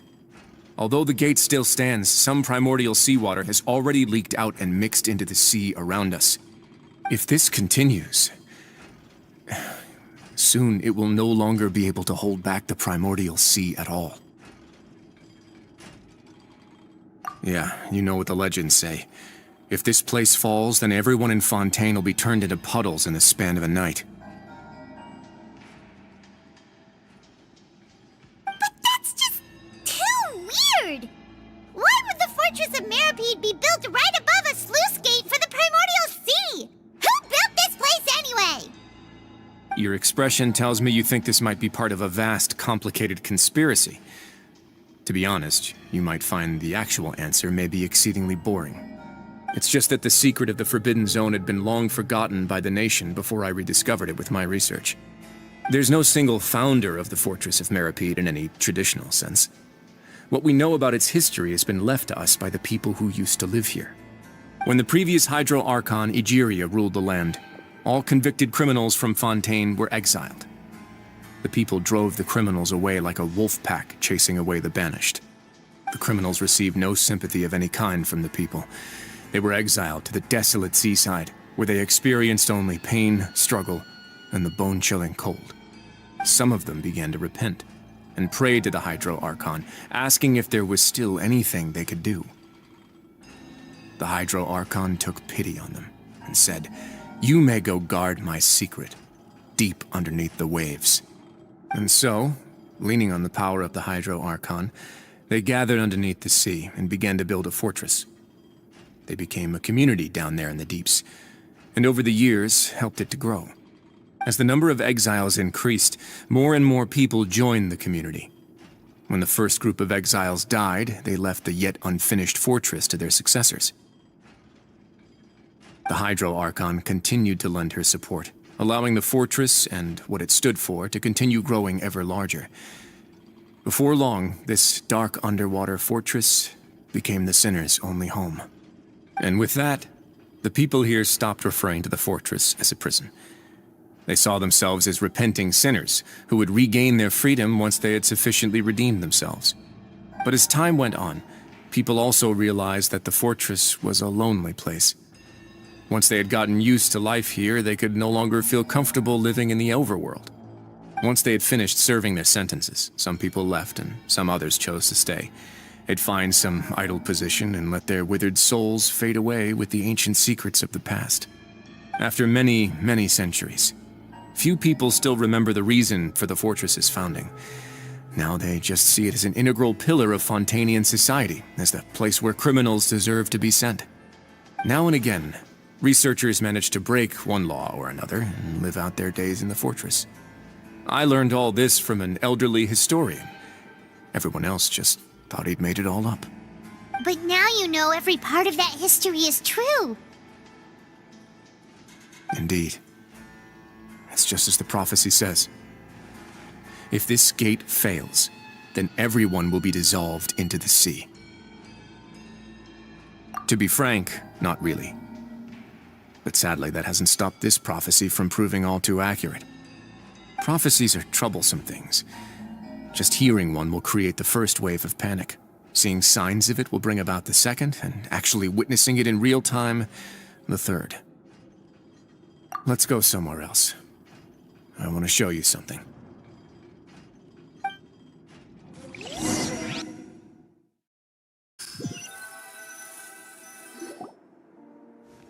This is it. Your Grace, perfect timing. The results from our last round of experiments have... Wait, Jurier, he's not alone! Huh? Lorvine and Jurier? No need to panic, you two. I've already told them about our plan. What? After you warned us not to tell a single soul about any of this? I'm skeptical as well. Are you sure they are trustworthy? The results speak for themselves, don't they? These two may already know more than you could ever imagine. All right then, if Your Grace insists. They seem harmless enough, so I'll trust them for now. How about some reintroductions? This is Jurier, one of the highest-ranked researchers from the Fontaine Research Institute. He used to work under Edwin. I trust that you've heard of Edwin? Good. Saves me a bit of time explaining. Edwin's main areas of research were archaeum and gravimeters. As his assistant, Jurier is quite familiar with them as well. I hired him to be my technical consultant. You want to blow up the Fortress of Meripede? What a lovely idea. I'm already imagining it in my head. Gotta admit, I'm tempted as well. Guys, focus! Focus! That taskmaster over there is Miss Lorvine, and is also one of my technical consultants. While Jurier used to be Edwin's assistant, she used to be Jurier's assistant. Ooh, are they together? See, everyone keeps asking this question. Are you too sure you're not a couple and just using your work as a convenient cover? Your Grace, I am not in a relationship with this man. If I dated her, I'd officially be madder than Edwin. Jeez, forget I said anything then. Follow me. Whoa, there's another door that goes right up. Your constant amazement makes it seem like the fortress can do anything. But Paimon really thinks everything's super cool.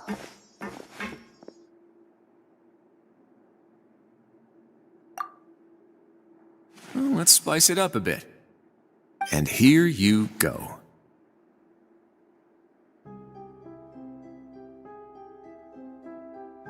What a huge ship!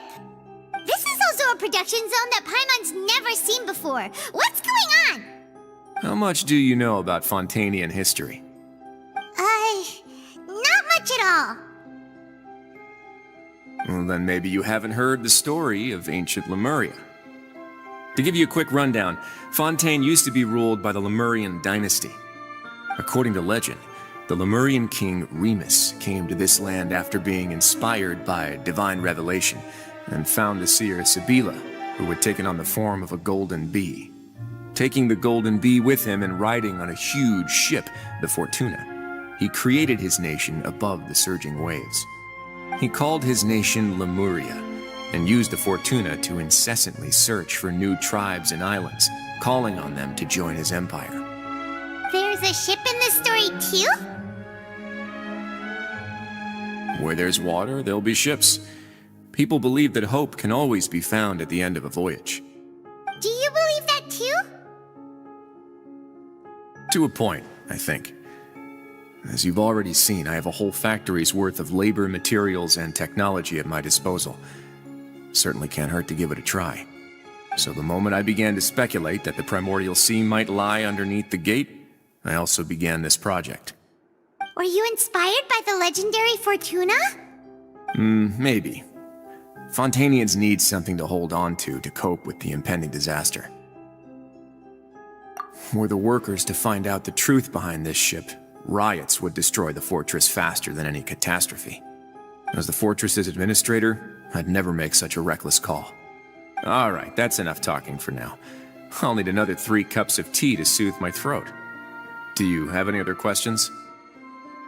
Seems like you're good. Come on, I'll take you back.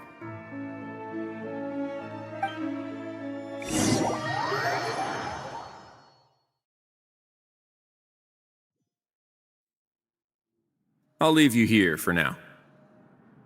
Oh, thank you so much. No worries. But don't forget, it's up to you whether or not you want to share what you just saw. What you do from here on out will likely affect those 3 as well.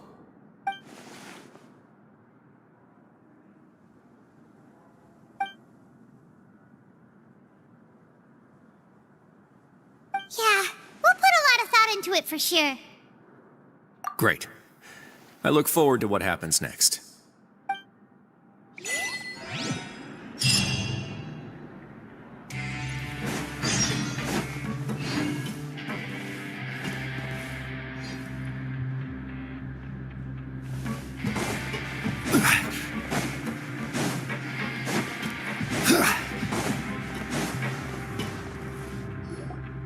We're back! Welcome back. Do you want a cup of tea?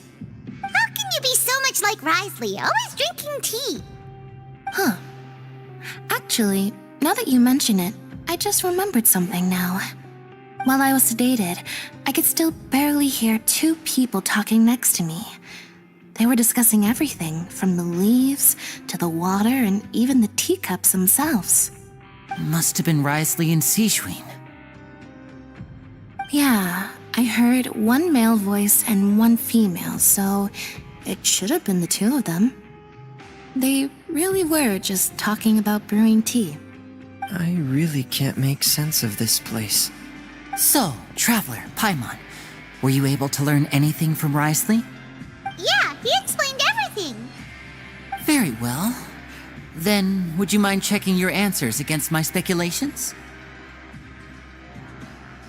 Yeah, I took the time to rest, so I'm feeling a lot more relaxed now. Nobody else is around, and Miss Sijwin is also busy with something or other, so let's just talk here.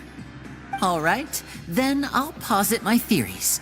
I asked myself 3 questions. Firstly, why was Fremine affected by the primordial seawater? It was because he dove into the sea. My theory is, the long-lost primordial sea is probably very close to the fortress of Mirapede. Ooh, he's good. He got that right on the first try. That's our Lenny. Secondly, Risley's attitude changed dramatically during the course of our stay here. He ignored us completely at first, then suddenly roadblocked us. Why? I spent quite a long time thinking about this. If he has been monitoring the Fatui since the very beginning, he probably ignored us at first because he was hoping we could find Master Child for him. What's more, the Fortress of Mirapede is not part of Fontaine's court system, nor does it report to Udex Nervulet. Risley is basically the king of a no-man's land. As long as the fortress doesn't do anything about Master Child's disappearance, Father can use it to pressure the Fontaine authorities. And while the 2 factions are pitted against each other, Risley will be free to move between the parties of interest. If I had to guess, he probably has something that he's working on himself. It's likely related to the secret of the infirmary, but I just can't think of what it could be. You're super smart. Thanks so much. Then finally, there's the last question. If Risley does have a plan, what could it be? All I know for now is that his plan probably has something to do with the changing nature of the seawater. He's even gotten Cloran to help him out. That can't be the full extent of what he's doing. There's probably a secret passageway behind the block in the infirmary, and there's something big in the fortress that most people here never get to see. He has a bargaining chip, and it could be important enough for Father to deal with him directly. I don't have enough information, so I have no idea what his chip might be. But let me guess. You have the last piece of the puzzle.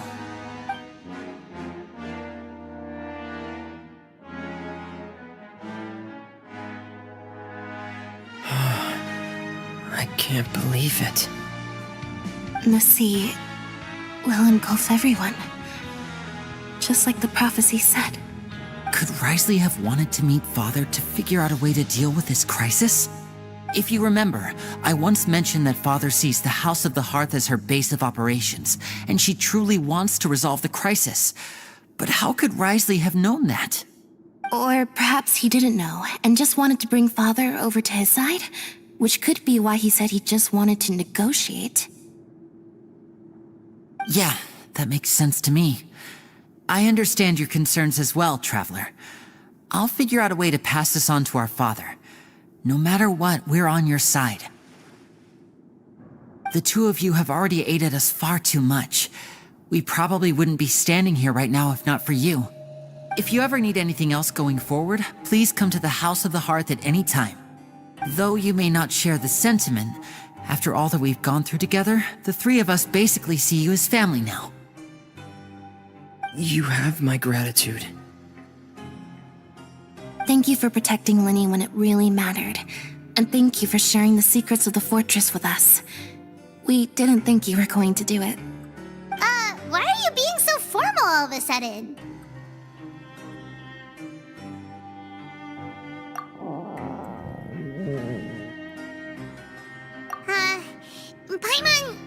Paimon's hungry.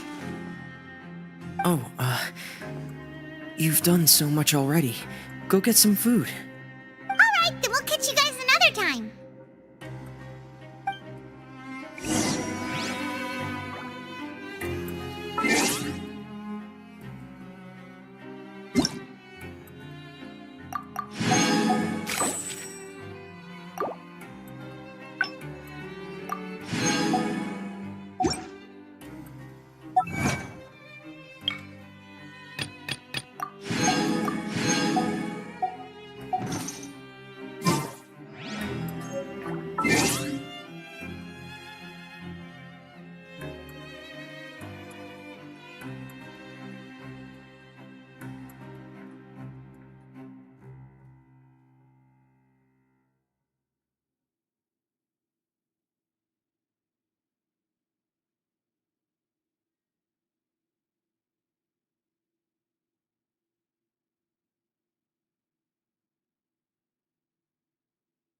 It's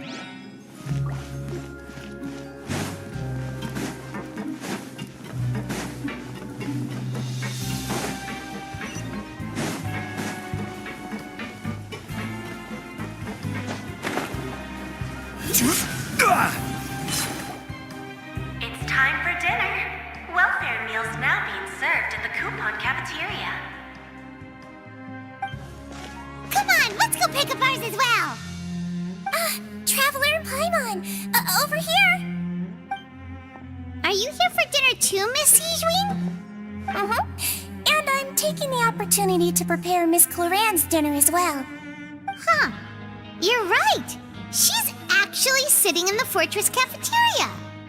What would you like to eat? Yep, you can. I've already talked to our chef, Mr. Wolsey. It's all on me today, so you can get whatever you'd like.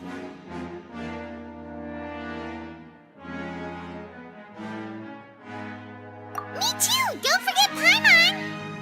No problem. Just leave it to me.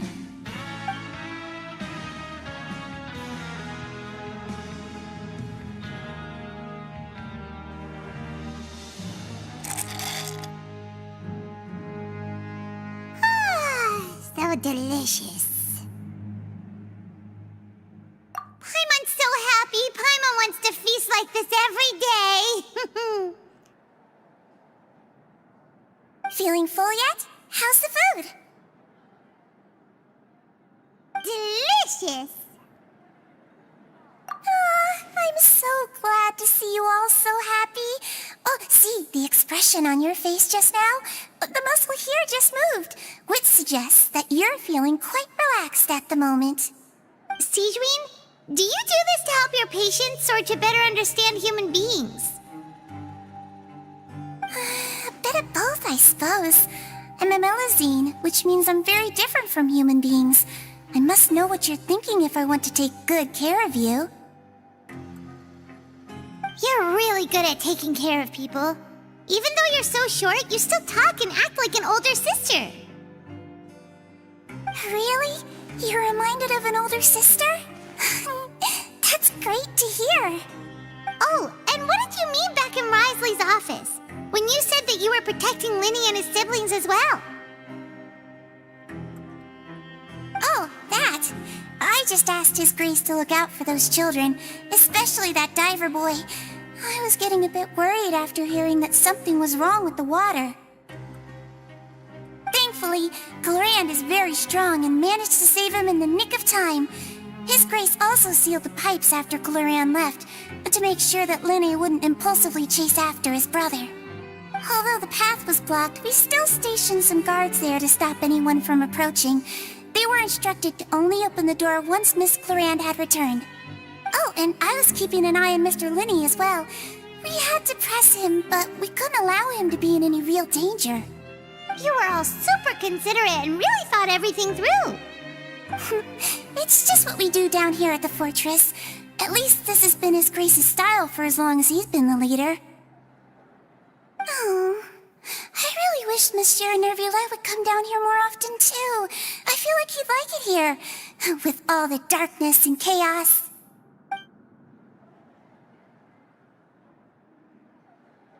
Get a good night's rest, you two. You've both worked very hard.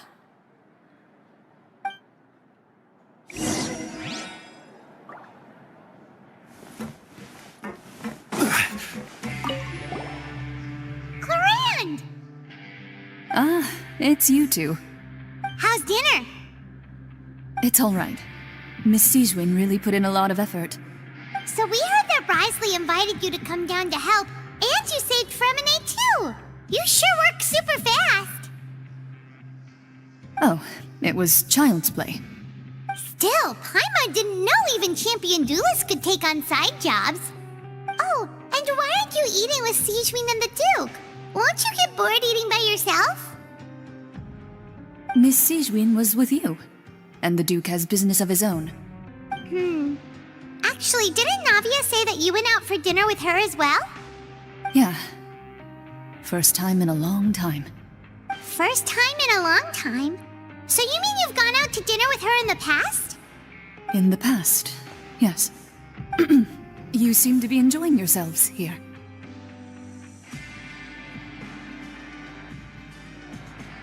Things will be getting messy at the fortress soon. Don't run around unnecessarily.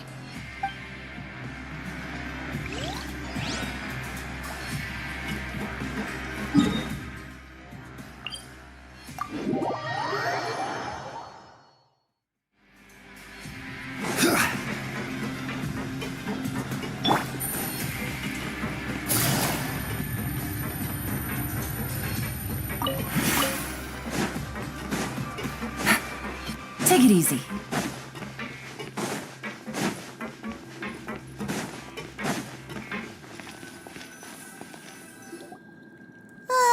So much has happened. Paimon just feels absolutely exhausted now that she's finally relaxed. Paimon's super sleepy. Are you sleepy too?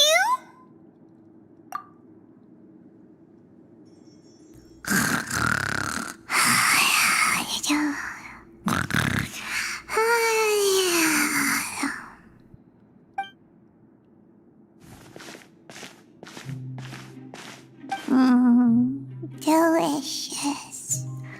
Paimon wants seconds for free.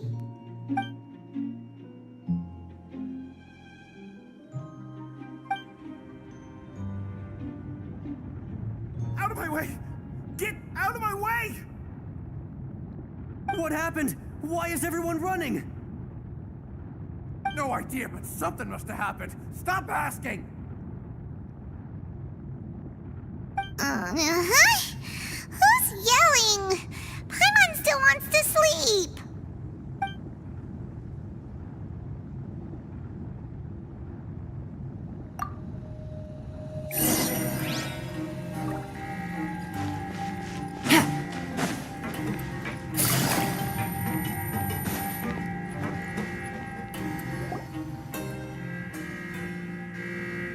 What happened? Why is everyone running around? Hey, what are you doing? No time to explain, mate. Goodbye. Hey, wait! What's wrong with these people? They won't even talk to us. They're here! Yeah, there you are! Oh, thank goodness! Quisto and Lavaroon, do you know what happened here? We came here especially to inform you. Something seems to have gone terribly wrong just now. His Grace is telling everyone to evacuate and get out of here. Lavaroon was saying you two are new here and you don't have many friends, so you might slip through the cracks. Haven't you heard all the stories like that? An evacuation is successfully completed, yet you only find out once you do a head count that 1 or 2 people are missing. Wait, weren't you the one who brought that up? Why is it suddenly my idea? Hey, shut up! Okay, whatever. The point is, you should come with us. Yeah, he said to get as far away as possible, upwards and outwards.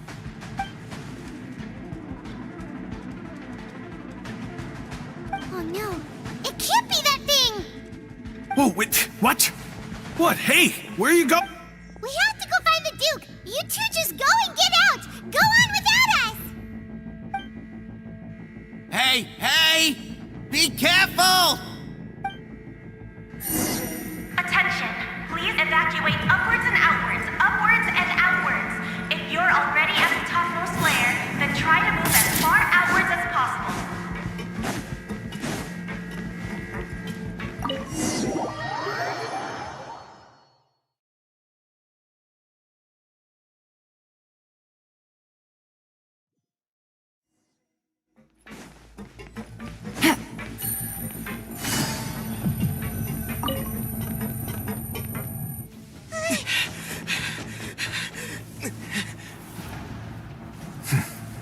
They're here. Just like I said. What happened?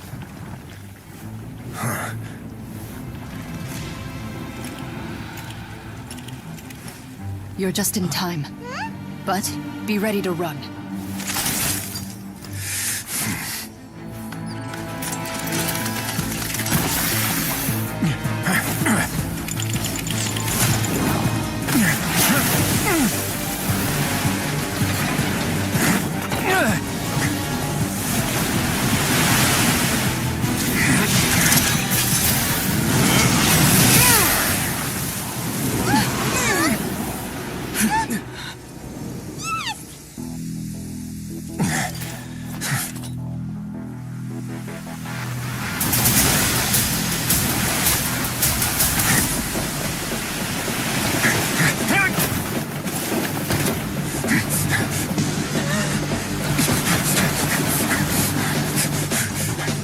3, 2, 1.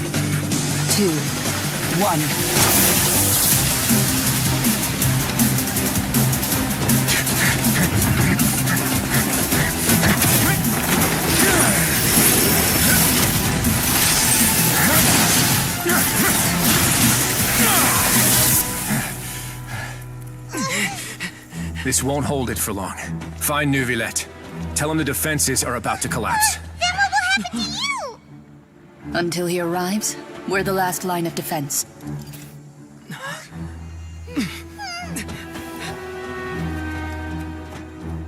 The gate. How long do you think it'll hold? That depends on us.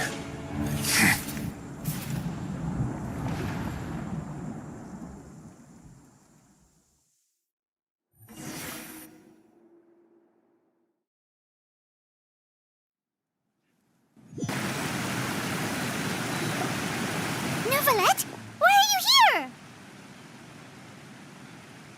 Traveler, I need you to head to the Opera House immediately.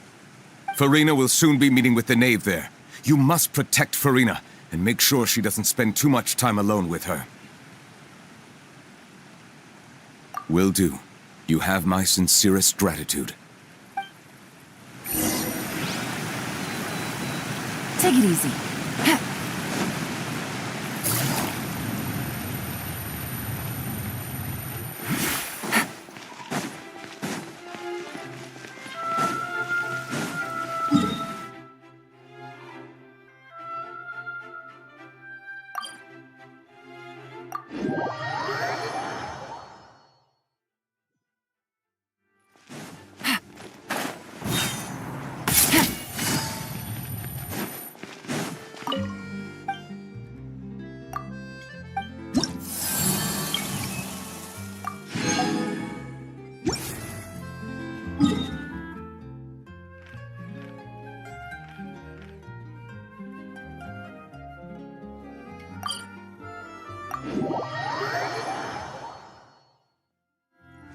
Take it easy.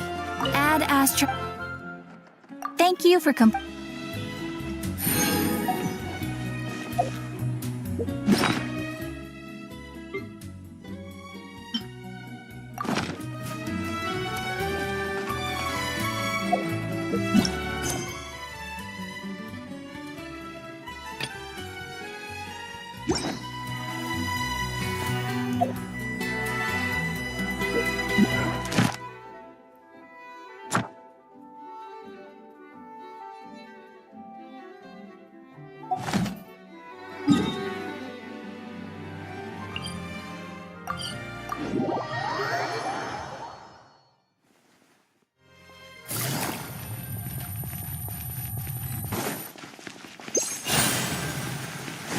Take it easy.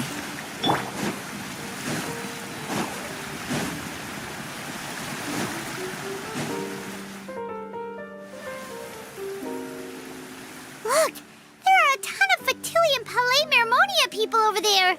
The knave is probably here already. We need to hurry.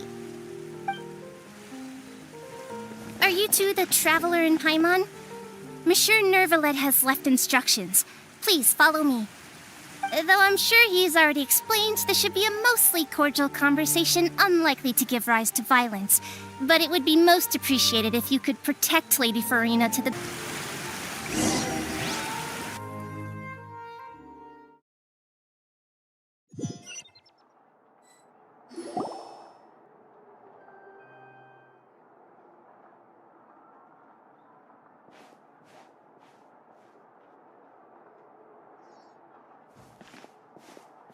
Oh, so you two are the honored guests Miss Farina mentioned.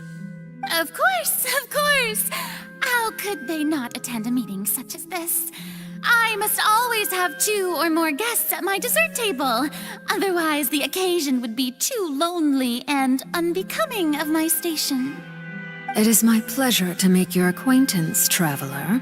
I have heard much of your accomplishments. I am the Knave, one of the 11 Fatui Harbingers.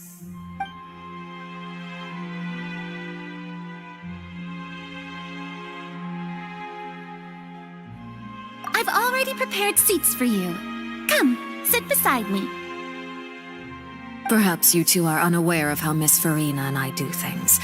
You see, we actually recently agreed to get together for tea when we had the time. See this? This is a limited type of confectionery that Miss Farina simply adores. There are only 16 slices sold every day. Here, why don't you and Paimon have a taste?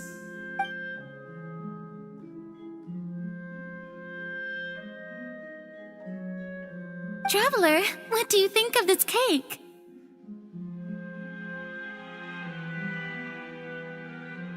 That's good to hear. So what Child said was on the mark after all. You do share a taste in desserts with Farina and I.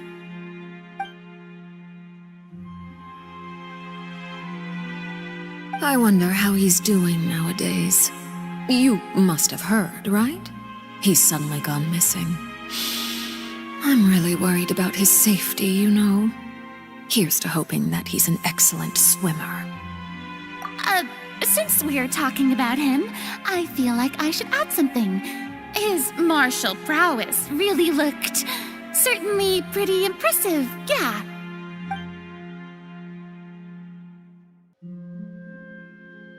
Oh, so you're also familiar with his aptitude for fighting, Miss Farina. Oh, right. I almost forgot. Child was subdued by Udex Nuvillette right in front of you. Against ordinary people, my colleague would never be on the back foot. But alas, he just never imagined he'd run into such a person. I must express my admiration for Monsieur Nuvillette. Coming from you, that's not surprising at all. But I thought you would be happier to hear the news. Of course, but it's still a bit of a shame. You see, I would have been far happier had I received this news somewhat earlier. As you well know, a long time has passed since Child disappeared.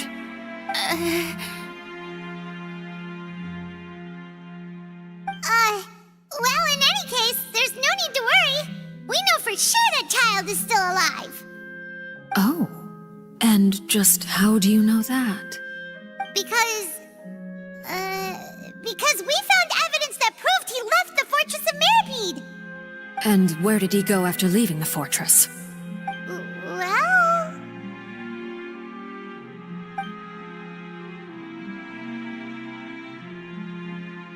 The Fortress of Meripede lies deep beneath the waves. Unless he pranced right out of the main gate, he must have had to swim for it. Do you have any proof that he surfaced safely?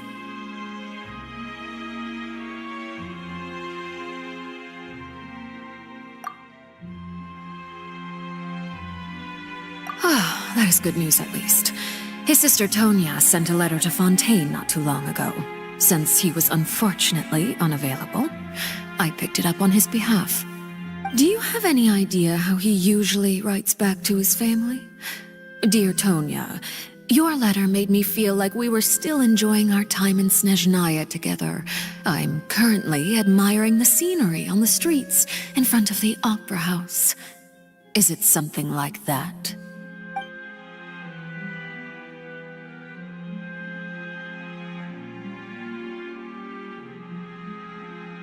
All letters tend to follow the same few formats anyway, right? As long as the contents are accurate, it doesn't matter so much how it's written or how it's worded.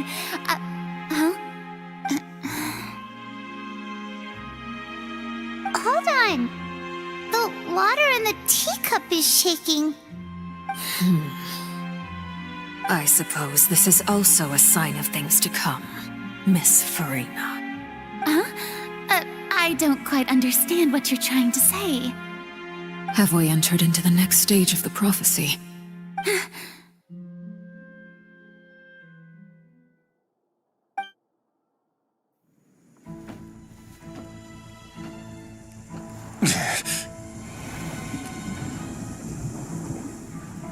My thanks to you both. I will take it from here.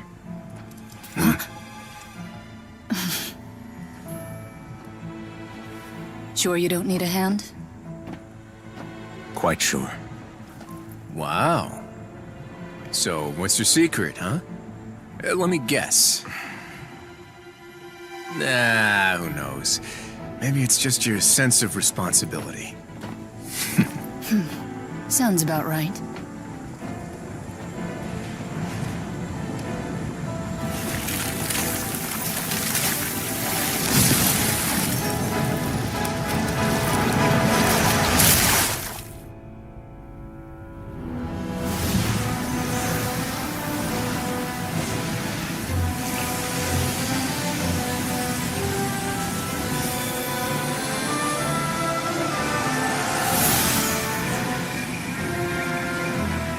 A day may come when the prophecy is fulfilled, and the waters burst forth.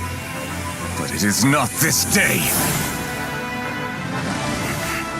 This ancient power could easily obliterate an entire race. A tsunami of fury would unleash endless catastrophe.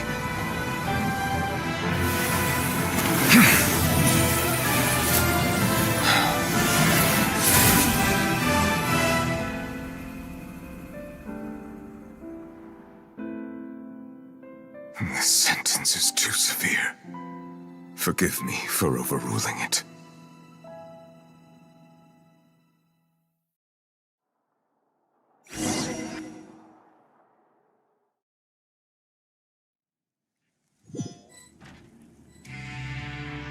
All right.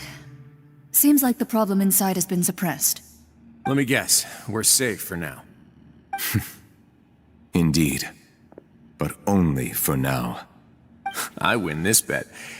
You owe me a present. Very well. It was indeed just as you said. You made a bet? We made a bet on the size of your entourage. Cloran thought you wouldn't come down by yourself. I figured you would have at least brought a few people along for appearance's sake. It appears I underestimated just how confidential the mission was. Shouldn't you have gotten used to confidential missions by now? That's just how the courts operate. So what gift must the loser give? Tea? He already has tons of tea in his office. I'm thinking about a set of legal codices. That wouldn't happen to be a dig at my lack of legal awareness, would it? Well, I'm sure His Grace doesn't consider the fortress to be outside the law. I was under the impression the residents of a place like this would be uninterested in the legal codices. That was obviously a joke. Anyway, you've still got some unfinished business to attend to in the overworld, correct? No need to stay here if you have a pressing matter. We all know you can't leave Palais Mermonia for long. Thank you. I hope everything went smoothly with the Fatui Harbinger.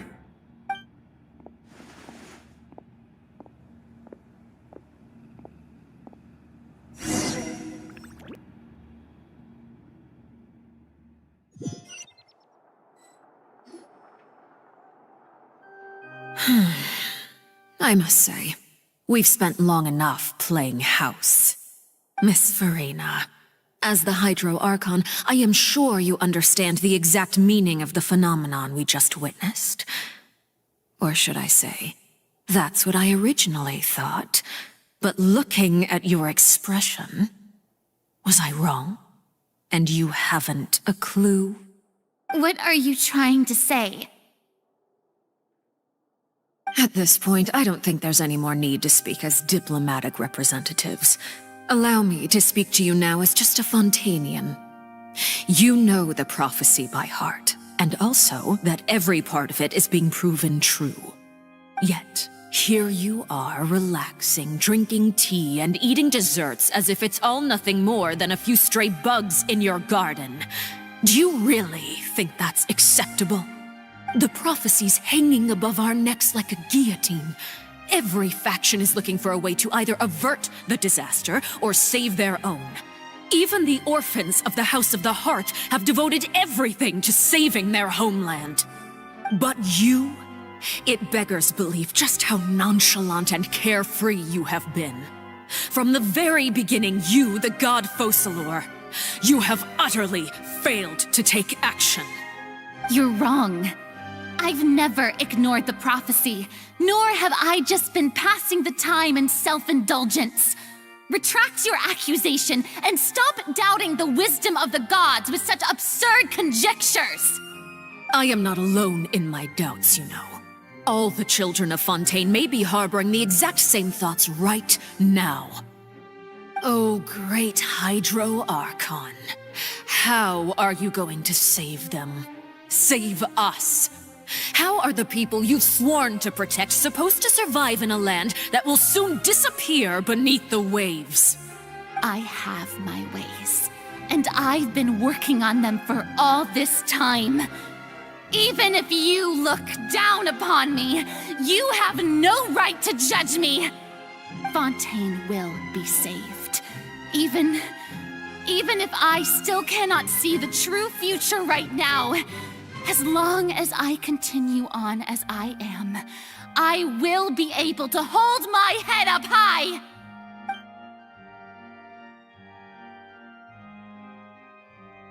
Then I ask you, Miss Farina, just what have you been working on? Where can we see it, and what is it doing to help?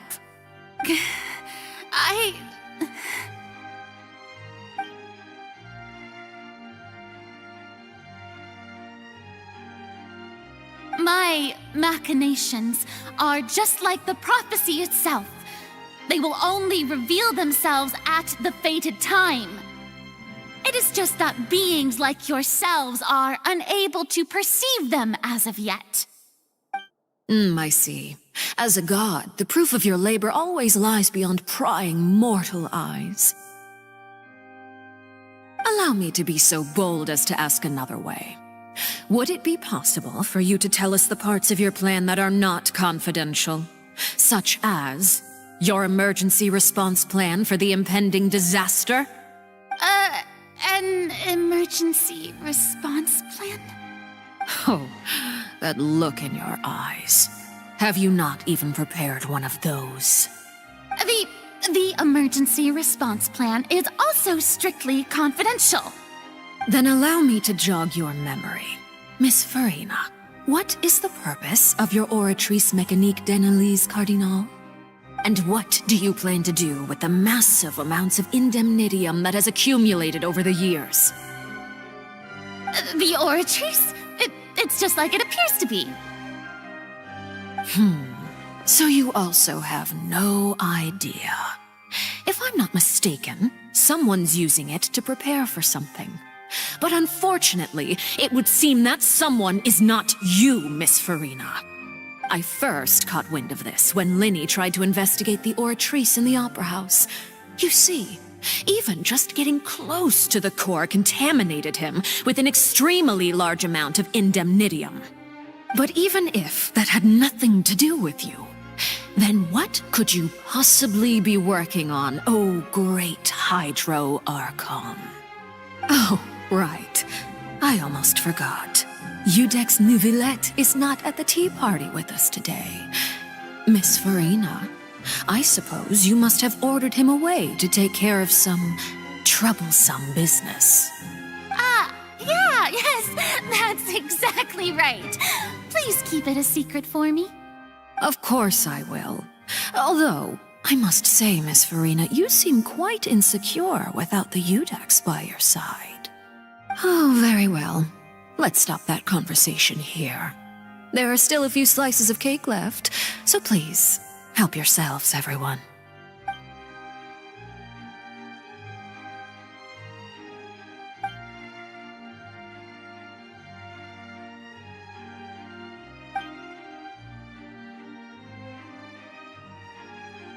Traveler, I heard that you were recently commissioned to handle a few matters on behalf of the Udex. Why don't you take an extra slice of cake? Those who work hard deserve gratitude and praise. You too, Paimon. Thank you. Paimon will take you up on that offer.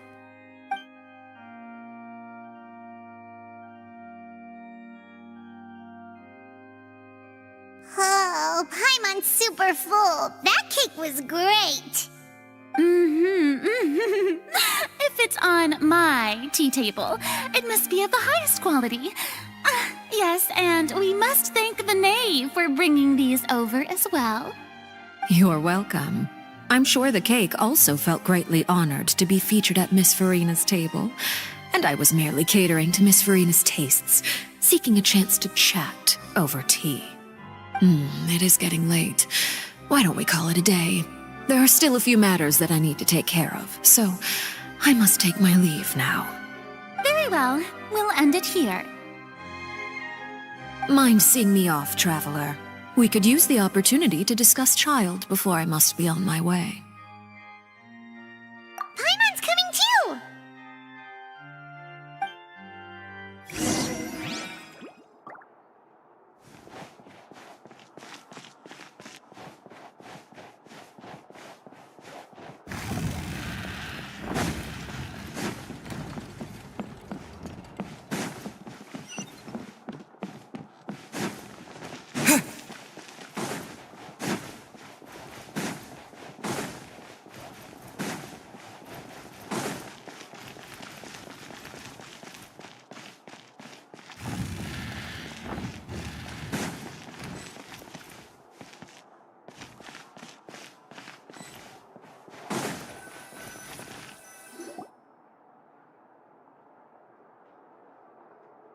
I'm glad that you were willing to come with me.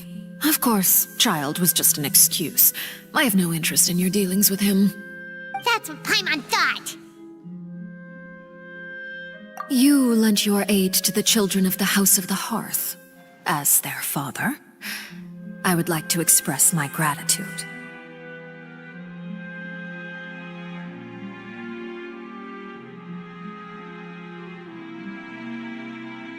Do I look like an irresponsible father to you? The House of the Hearth is very important to me. You should know that I care deeply about my children. That was all. Formal topics should be discussed in formal settings, and informal topics in informal settings. I know you just returned from the fortress of Meripede. Relax. I have no intention of trying to get anything out of you. Linny, Lynette, and Fremine are still there, and I trust their judgment and abilities. They've all been working very hard and have always done all they can to fight back against anyone who tried to stop them, especially Linny. You mean Ridesley. He's a tricky one to deal with.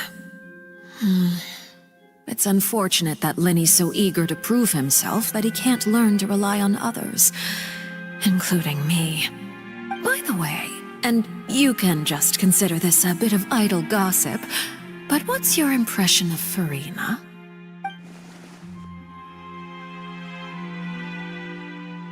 You are outside of our disputes, and the freest person in all of Fontaine, able to move around most easily.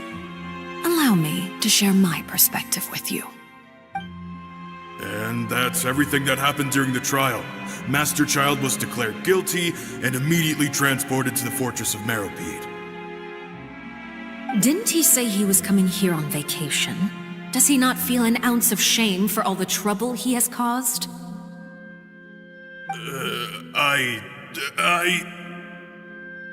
Forget it. He did give us an opportunity.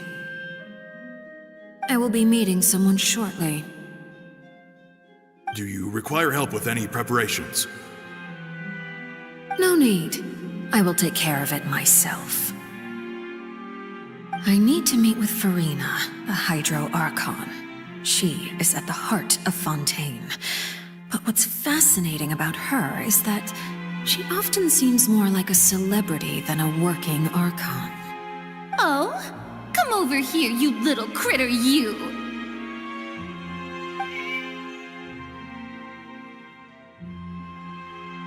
You dare to run from me? Stop right this instant! My goal is just to discover the location of the Gnosis. But I didn't expect the chance to approach Farina to be handed to me on a silver platter. This is so easy, it's actually making me a bit suspicious. Anything left unguarded is usually just bait. But no one will blame someone for taking the bait. After all, from the moment it was attached to the hook, the bait is meant to be sacrificed. It's just as I guessed in the second before I struck. The Hydronosis is not currently held by the Archon. In fact, this Archon doesn't seem like a god at all. And I sense that she's under some kind of curse. Who are you? And what are you trying to do? Please don't kill me. I'm begging you, please. The fear in her pupils is genuine, so perhaps she's not bait after all. Either way, targeting her has lost all meaning. I left the scene with ease. Nobody came looking for me, and nobody could serve as a witness to my near assassination of Focalor. I suspect even Farina dares not mention this incident to anyone. Not long after, my informants confirmed what I had guessed. After returning to her quarters, Farina quietly cried alone. She was so scared that she could not sleep that night, nor could she even bring herself to eat her cake. There's no doubt that there's something wrong with her. I began to entertain the possibility that she is not the true Hydro Archon. Perhaps Iudex Neuvillette is actually the genuine article. I have to find the Gnosis. If the Neuvillette hypothesis is correct, he is probably in possession of it. Alternatively, it might have been hidden in a place that's hard for ordinary people to access. Yes, Father. My dear children, please speak. News from the fortress of Meripede. Master Child has gone missing.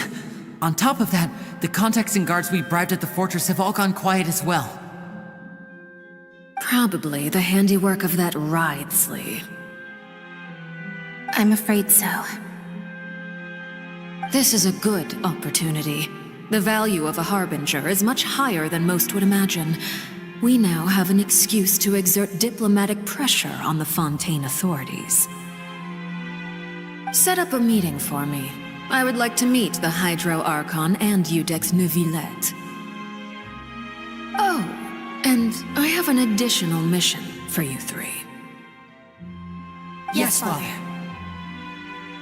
Tartaglia's disappearance was not a part of my plan, but I can use it to make a breakthrough. With this as my excuse, I can ask for an official audience and continue my investigation of Farina and Iudex Neuvillette. The initiative belongs to the House of the Hearth. My wish to investigate the fortress of Meripede will be a front. Lenny and his group will be responsible for the actual intelligence gathering.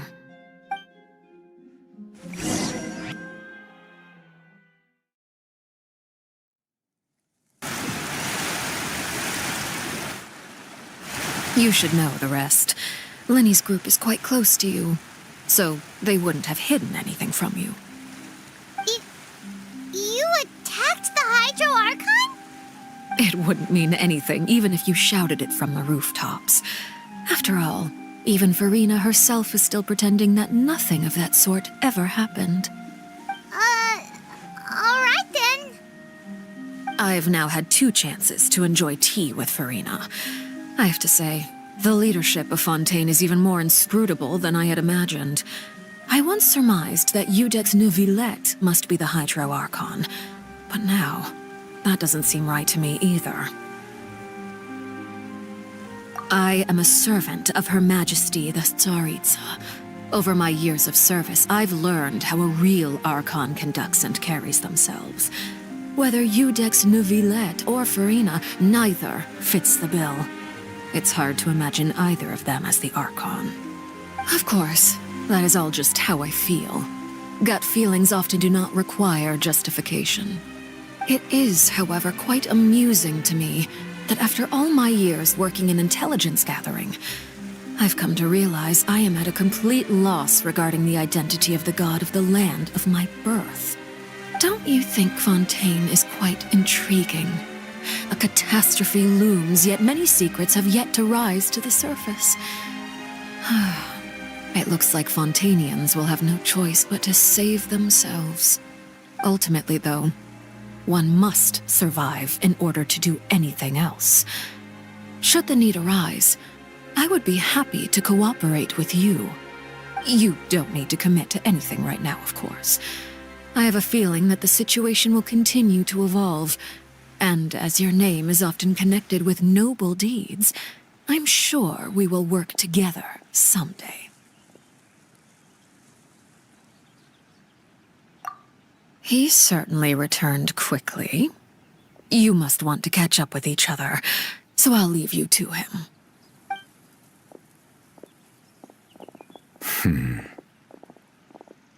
Neverlet, is it over? For now, yes.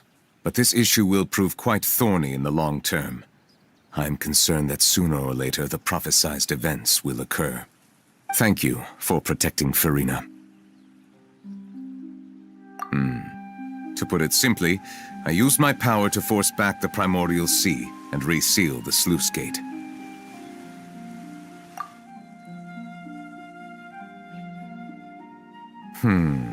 So as expected, the knave has turned up the pressure on Farina. She's trying to feel her out, though I'm still unsure as to her motives. Permission granted. Whoa. It can't be that you're the real Hydro Archon, right? But that's just a speculation on our part, though. You can't tell us? Then that's okay. We can talk about something else. We won't try to force you. You guys in Fontaine are super strange. If by the phrase, you guys, you are referring to Farina and I, then although I'm not sure just what you are trying to imply, I must clarify that I do not share her positions on a multitude of topics.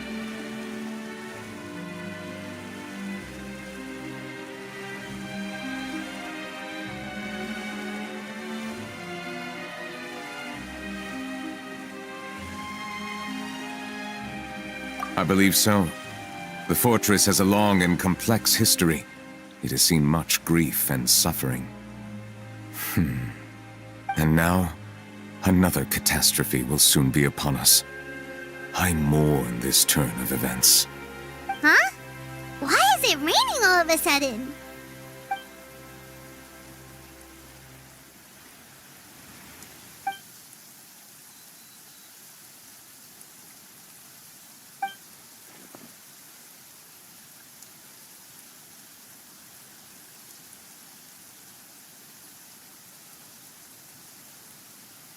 You may be closer to the truth than you think.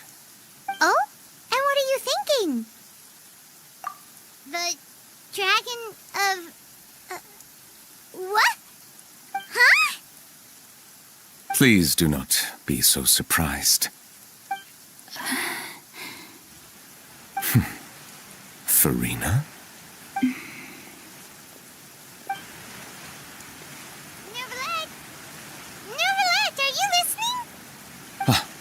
My apologies. We were just guessing randomly. We didn't guess right, did we? You're not actually the dragon sovereign of water, right? Well, if you don't want to confirm or deny... You guessed correctly. I sincerely hope you'll be able to keep this a secret for me. Right, of course. We'll definitely help you keep it a secret. There's still something Paimon wants to ask you, though. Please, go ahead. Well, if you are the dragon sovereign of water, and you were able to force back the primordial sea from the fortress, then since Fontaine's prophecy is all about seawater, couldn't you just use your power to solve the crisis?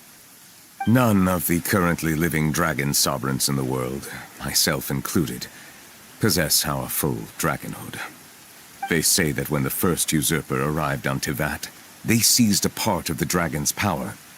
Today, that stolen power is the basis of the Archon's authorities. There are 7 elemental Archons and 7 matching dragon sovereigns. The dragon sovereign of water who lived through that era perished a long time ago. As their successor, I know far less of that part of our ancient history. In any case, I believe I will not be able to do much unless the Archon disappears and returns their elemental authority to me. Given the status quo, however, I would recommend finding another way to deal with the prophecy. Oh, so even you can't solve it. I still have some urgent matters to attend to at my office. If you have any more questions regarding ancient history, you are welcome to discuss them with me at a later time. Please go right ahead. There's a place that Paimon wants to go too. Traveler, why don't we pay another visit to the Fortress of Meripede? Paimon is a little worried. We'll see you another time. Take care.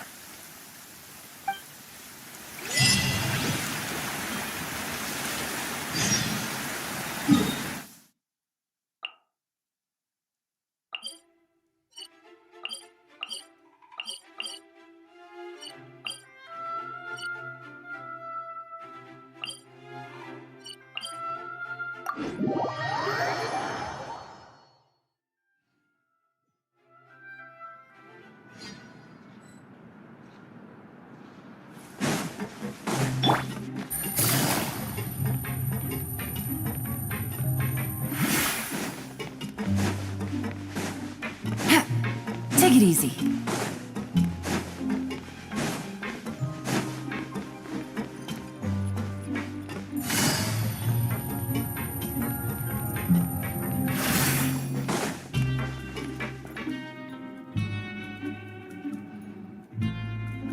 Now guess, what suit will this next card be? A bare-teeth cat? Well, well, look who it is. Traveler, Paimon. Hello, everyone. Looks like you're recovering nicely from it, eh? Mm-hmm. Thanks to everyone's support. Oh, right. I managed to work up the courage to thank Miss Clarant in person. Whoa, how did she react?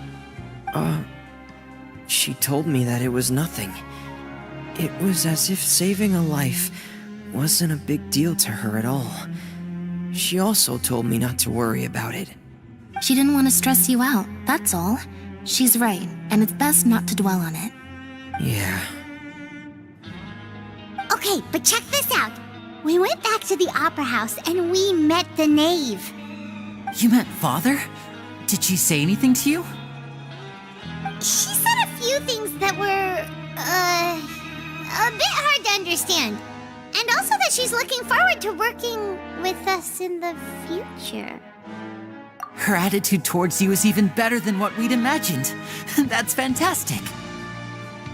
You should believe her. She has her own way of doing things, and she'll do everything in her power to help those she considers close, which now might also include you. Mm-hmm. Father is very capable, and also trustworthy.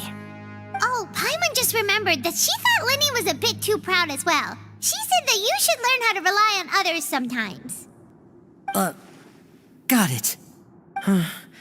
That does sound like something that Father would say. Hey! Are you going to stay here for the next few days? Looks like it, yeah. Excellent. I will host a tea party. For real? Then Paimon wants another serving of cake. Another implies that you were already served some delicious cake while you were up there. How lovely. Well, next time, you're going to have tea and snacks with us.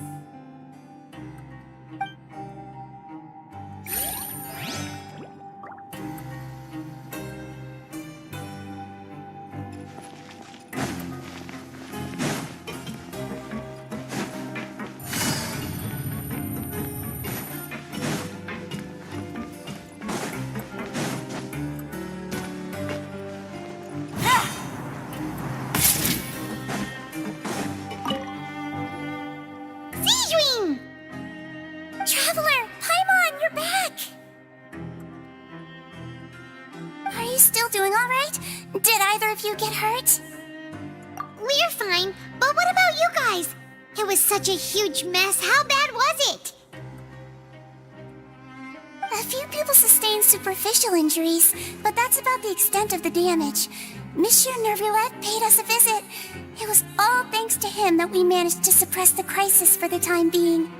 Of course, we must also thank you for the help you provided. How did Nervulette know that he was needed here? I'm sure Narulette has strong resonance with the hydro element. When the water level rises, he can feel the waves produced. I ran into the bombshell bros while bandaging the injuries of the wounded. They were mumbling the whole time about how you just ran down without a word. I'm so relieved to see that you're both alright.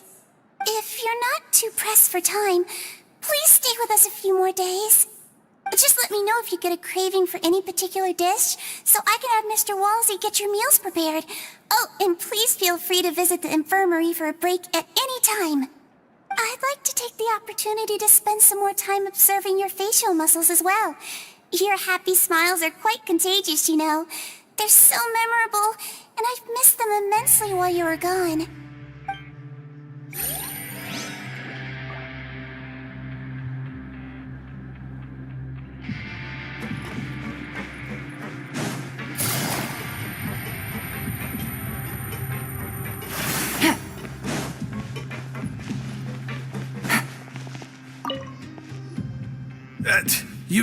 You guys are back? Crystal! Macaroon! You guys didn't get caught and thrown back down here, right? Huh? No, not at all. And here I thought you'd managed to escape from jail during all the commotion. I'd held you up as legendary jailbreakers, but now you're telling me you just never left? We're sorry, but we just had some business to take care of. All right. There's no need to get caught up in the details. We're just relieved to see you. He was super worried about you, you know. Hey, it wasn't just me. Weren't you super worried as well? Something like that, yeah. I was also transferred to work in the kitchen a few days ago. I can still hear Quisto mumbling to the carrots. Are those two all right? Do you think they made it out alive? Whenever he'd say that, I'd tell him I'm sure they're fine. Wherever they are, they're kicking back with drinks in hand, enjoying the lovely scenery. Hey, there's nothing wrong with worrying about your prison pals. Is there? I mean, considering how they always love listening to all my gossip. These two. They sure are a lot warmer and friendlier than when Paimon first met them.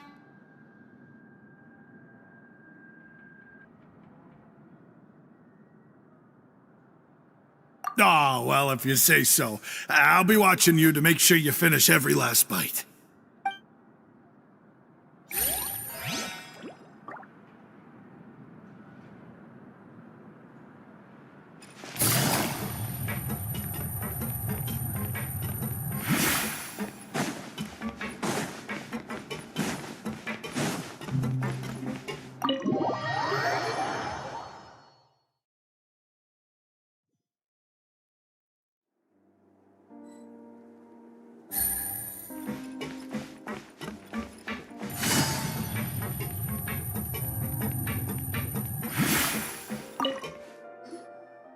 Courier, Miss Sijween told me you still haven't eaten.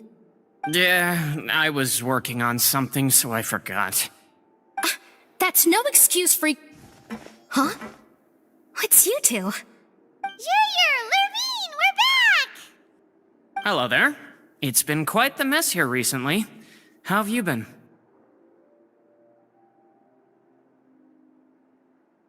And you?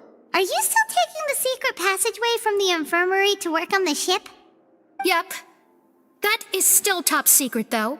So don't say a word to anyone.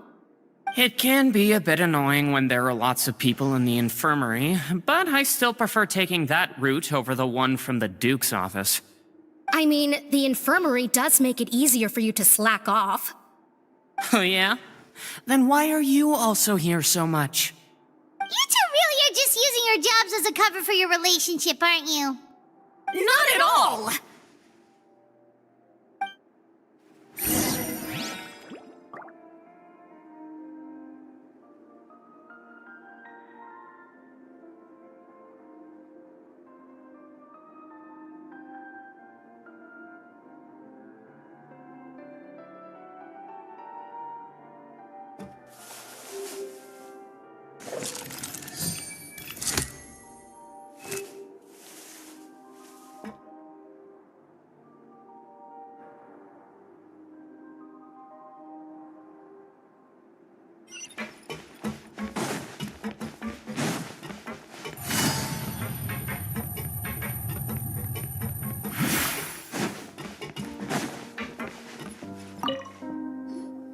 Do my eyes deceive me, or did I just see 2 inmates come back after making it to the surface?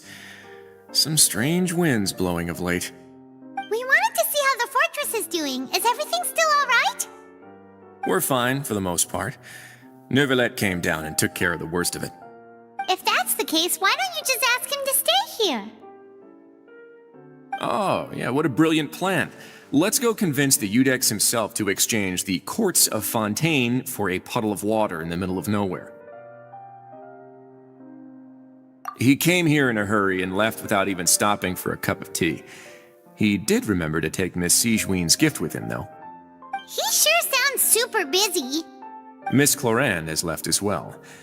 She also took her gift from Miss Sigewinne. Were the gifts milkshakes? Neuvillette got the milkshake. Clorand received lipstick instead. Those aren't even remotely alike. Well, it's Neuvillette's own fault for making Sigewinne worried about his health by working so much. But besides that, our head nurse is still pretty fond of picking out beauty products for the ladies. Oh, and I have some gifts here for you as well. Are these from Sigewinne too? Nope, they're from yours truly. You've already wrapped up your work at the fortress, so you can return to the surface at any time. You haven't yet served your full prison term, however, so you may continue to use your cell until your term is up. For real? Then we could stay here for a really long time? You may access the cafeteria for free. Hooray! Just remember to come complete your paperwork once it's time for your release.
We're back in our cell again. We're no longer prisoners, though, so it really doesn't feel the same.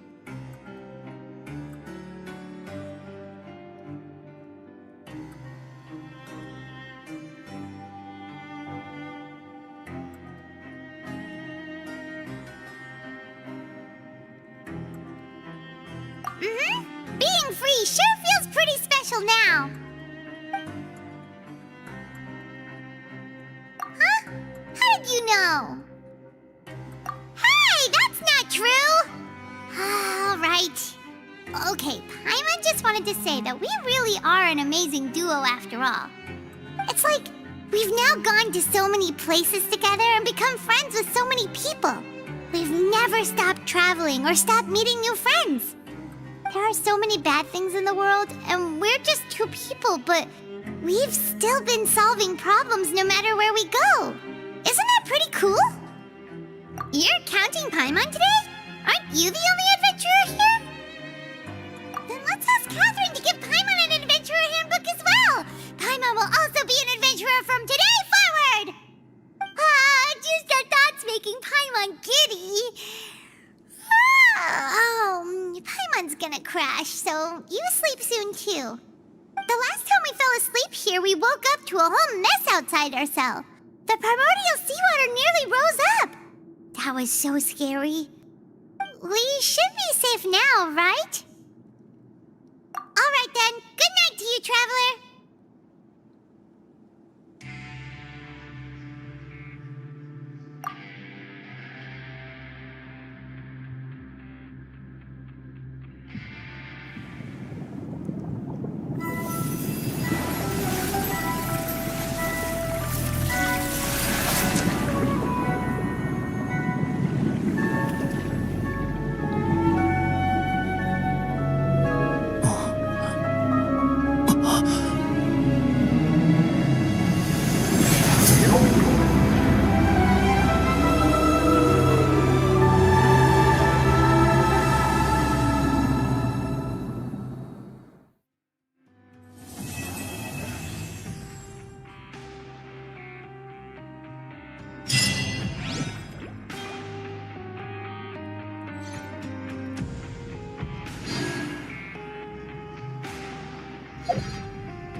Osmanthus wine to...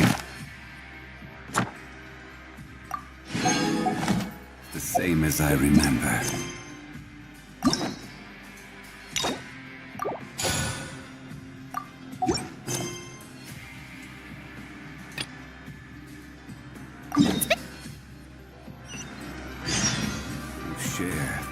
Paimon has so many questions about his true identity. Let's go talk to him and find out.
Even better than I imagined.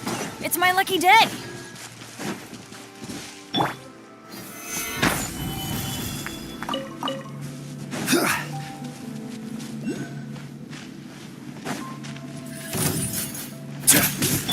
Speed of light.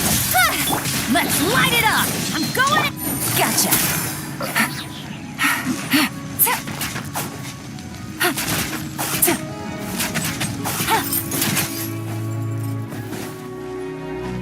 Quietly now. Order guide you. Incoming.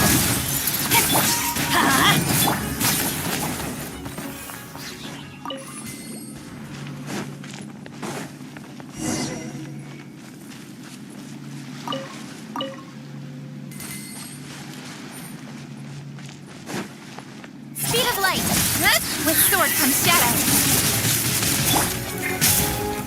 Stabilize. Here comes the catch. Incoming.